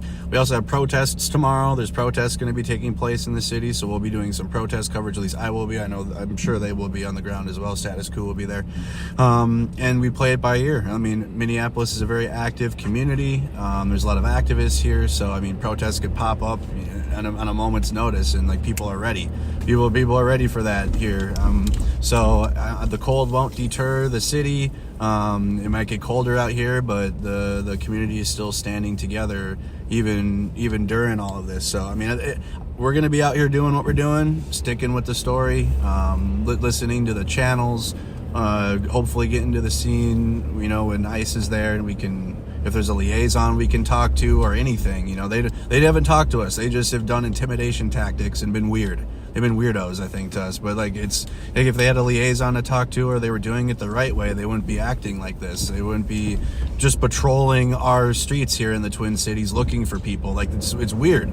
It's not normal, and I've consistently talked about it to where if there was serious like drug kingpins or they were going on RICO or whatever, like going after hardened criminals, they would be working with the city. They'd be working with the state. They wouldn't be trampling over even our own law enforcement here in the Twin Cities, which I'm sure they're feeling as well. And our city leadership, they have their hands tied. Not making excuses for them though, but when you have the federal government just coming in and doing what they're doing, their hands are tied. So all those questions are important, making sure they're not working with keeping an eye out, making sure our local city officials and our law enforcement are working with the feds now, right? Because they chose this. Like, they're not working with our city, so now we got to make sure our city is not working with them to be doing security for them or to be detaining people for the feds. Like, they've clearly made it to where they're not going to work with them. So we got to validate that. We got to just, and that's kind of more of a fluid thing. Like, we're not just going to be consistently asking questions to the local PD all the time. That's something that we're going to be able to see ourselves. Like, if we pull up to a scene, is the local law enforcement out there providing a 360 for the feds? And that's all stuff that we'd see in the moment. But so that's something we're looking forward to. So just some of the themes: community response, leadership response this week, and also the scale and scope of these federal raids. Like, how long are they going to last? Are they going to expand into other parts of Minnesota? Like, those are questions that I think we need to find out. John, I'm really curious to hear, how you're what you're looking to for themes here in Minneapolis, or what you're, wanting to see that might be similar or different to some of the other cities that you've covered so far. Well, yeah, I was thinking about that on my way here because I've been so occupied with Border Patrol, It's just been Border Patrol since September 27th. I haven't really, dealt with ICE since before then. So, I don't know, I'm not sure what to expect because, Border Patrol, the operations, it was just very, very different. I don't know. I'm not sure what to expect, but yeah, everything Andrew said. Well, I really like that insight though about the difference in tactics, because it was Border Patrol that was like, when we're reporting on like whole neighborhoods being tear gassed, kids being tear gassed in Chicago, like that's Border Patrol that's doing. That's what John's referencing there with that, like since September 27th, that's when he arrived on the ground in Chicago. ICE was also the ones. So before Border Patrol got there on September 27th. It was ICE agents who were firing the pepper balls, the rubber bullets, the snipers on the roof, the tear gas. That first Friday protest that I got there, I guess it was the 26th, September 26th. So that was ICE agents who were doing that. So they do have those weapons. It's not just Border Patrol. Capacity for cruelty. Right. So they, I'm sure they're gonna use whatever they can. But yeah, after that it was just Border Patrol, so I'm not sure what to expect. I'm very curious to see that too. I've already talked at length on this stream about how things, how this, the difference in tactics that I've already noticed between here in Chicago in just a couple of days. I'm very curious to see that. I'm really, really interested, and this has been something that I have directly sent to all of the local leaders who I've been requesting to interview, has been, what is the local response going to look like? Because I've definitely seen some of the leaders out here are learning lessons from places like Chicago, because where it took Chicago weeks and weeks of occupation before their mayor came out, before Brandon Johnson came out and said, okay, ICE cannot use any federal buildings, or federal agents cannot enter any city buildings or stage there in any way. That took weeks and weeks for them to issue that order. That came almost immediately here from Minneapolis, instantly learning that lesson. So what are the other lessons, especially since your citizenry has, and I've been very impressed with the level of organizing out here in the Twin Cities already, just the little bit of time that I've been here, and the conviction and the zeal that people are using to conduct themselves. I'm very impressed with that. I'm very curious to see if the city government will try to effectively quash that in the way that we saw in Chicago and in Broadview, where local authorities were essentially, despite claims that they would not work with ICE, effectively became security guards for ICE and were weaponized against subwoofers. Were weaponized against people who were just attempting to exercise their First Amendment right to protest. If we'll see a similar pattern play out here in Chicago. I want to take a moment here to recognize people who have supported us here on the stream. So first of all, I want to read out our super chat. So the first one is from Kimp4412, who gave us $5 and said, "We need to work on hosts for your city visits to help save money. Thoughts?" You are not the only one, Kimp, who has raised that. When we were in Chicago, we had a couple of people who reached out to us and offered to let us stay in their homes, which is a very generous offer. Here's the troubles with that. It's very generous, and I think that the people who are offering that to us may not understand exactly how generous of an offer that is, because we are coming and going at all times of day. Like sometimes we're up at the crack of dawn, or we're out until very late. For instance, very recently there was a noise protest outside of a hotel where ICE agents were suspected of staying here in the Twin Cities, and that was at midnight. So that's when that activity would have started. So then you think about, like, okay, we're out there for the whole time that we're out there covering it, and then like the time to journey back. Like, are we stumbling back into someone's private home at 2 a.m, and maybe we're covered in tear gas that we're then leaving on all of their surfaces, agents, and like touching all of their couches and stuff for their children or their cats to get into. Like, that's something you've really got to think about with this, is like, and we, like I said, we buy one-way plane tickets to these places. You might be signing up for us to be on your couch for weeks and weeks, and it might be, you might like John and I enough through the camera in short stints like this, but imagine me talking endlessly like this at you, for 2 weeks straight. You might come to sour on me as a person, and then what are you going to do? Are you going to kick me out of your house? I certainly couldn't blame you for it, but no, like, that is like, hey, if what I just described to you is not off-putting, like, you can reach out to us with the offer. We'll certainly consider it, but I just want people to be very aware of what we're considering. But thank you very much for your donation. We appreciate it. And then we have Cecil Loratiz 3135 who gave us $5 and says, I am a devout Catholic. Thank you for all that you do. Stay safe. May God bless you and protect you always. Thank you very much for that. We appreciate that, invoking the religion. I grew up Catholic. John, you've made allusions to growing up Catholic. I was the same, actually. Okay. Yeah. Okay. So all three of us. we got a bunch of Catholic boys here. But I don't know if they were all altar boys. I certainly was. I was communion. I was communion, but no. Okay. Communion. All right, got it. But yeah. So yeah, we're pretty. Like, I understand that connection to faith. Thank you for bringing it up. I will point out that again, it seemed like earlier today, ICE was staging. Seems like ICE was staging for a raid on a Catholic church here in the Chicago in the Minneapolis area. So that they're certainly not above it. They don't hold those spaces to necessarily be sacred, but we thank you for your support.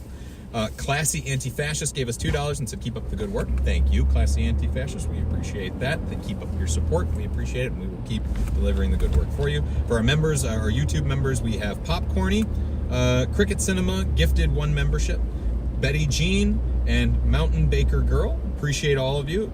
Thank you very much for signing up for that ongoing support. That is truly the stuff that keeps us going. And then our members through our website, which we really appreciate, because we get to, Google takes a chunks of the YouTube memberships if that's the way you want to give. Like, I don't want to stop you from doing that, but the YouTube members really make a difference. I appreciate it.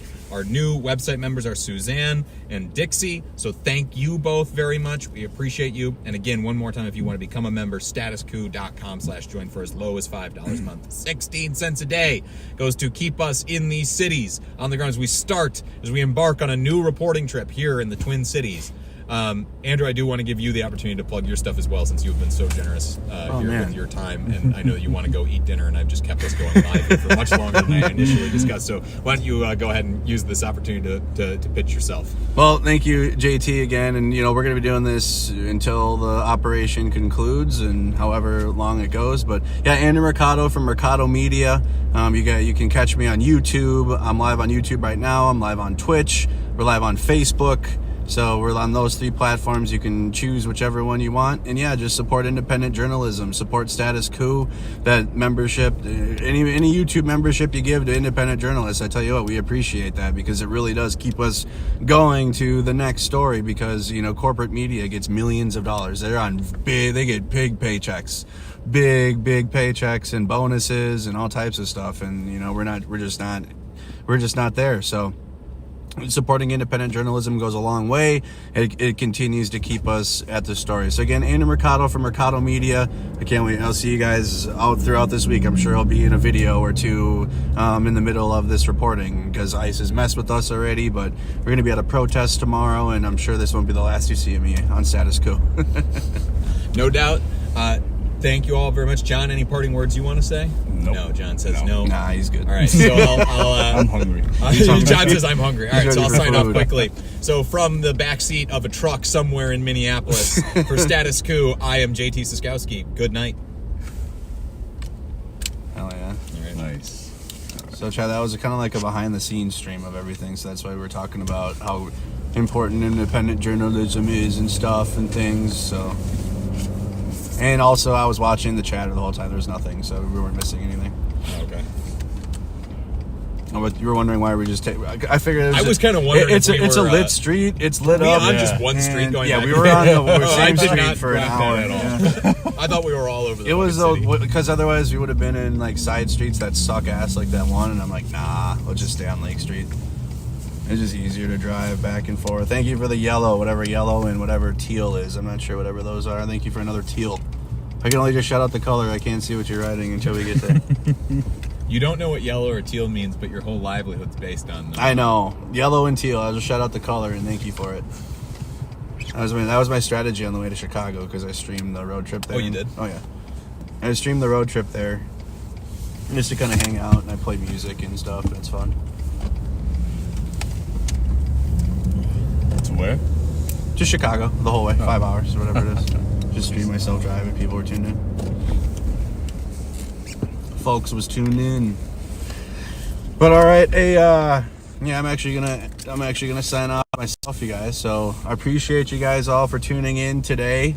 As you can see, we're with Status Quo. Make sure you guys go like, subscribe, follow to Status Quo on YouTube. John Farina on Instagram. You still post on Instagram yourself, right? Well, I have Status Quo on Status Quo on Instagram now. You can And follow me too, then, yeah, if you want. and all that, and then JT on Twitter. JT posts his own clips, so make sure you go follow him there. Just if it's hard to spell his last name because it's a lot of letters. There's a lot going on there. So you can go to my Twitter, and then you'll see the retweet of his video that I posted, so that way you can go and drop an easy follow on JT's Twitter. This is great for fucking engagement. Yes. To get people to fucking, you got to go through 18 steps to follow my Twitter. 'Cause my Yes. name's too hard to spell. So do all that, you guys. Thank you again. We'll be live bright and early again tomorrow. Check us between like 9 and 10 a.m. We'll get going and get patrolling. I know John likes to get... John's up. John doesn't sleep. He's ready. No. John's ready to go at like 6 in the morning. But I don't know if we're not going to be doing that. But well, between 9 and 10 tomorrow, guys, look for us both. I'll be live, but then Status Quo will be live on the scene, I'm sure. And then just go follow them for any streams that they might be doing and what they have planned. So thank you guys again. We're going to go have a Juicy Lucy. Yeah. We're going to go have a Juicy Lucy and go and hang out for a while off stream, and I will see you guys tomorrow.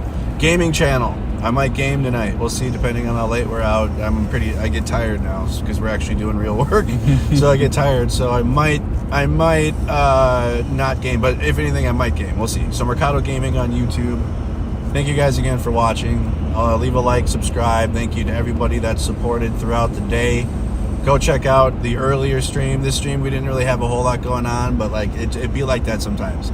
The stream from this morning, though, go rewatch that if you just started tuning in, and you can see everything that JT was talking about for the last hour when he was talking about everything that had happened today. It's all in the part 1 stream, so go back and rewatch all of that from today.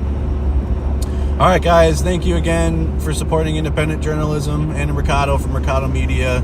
See you guys tomorrow. Peace.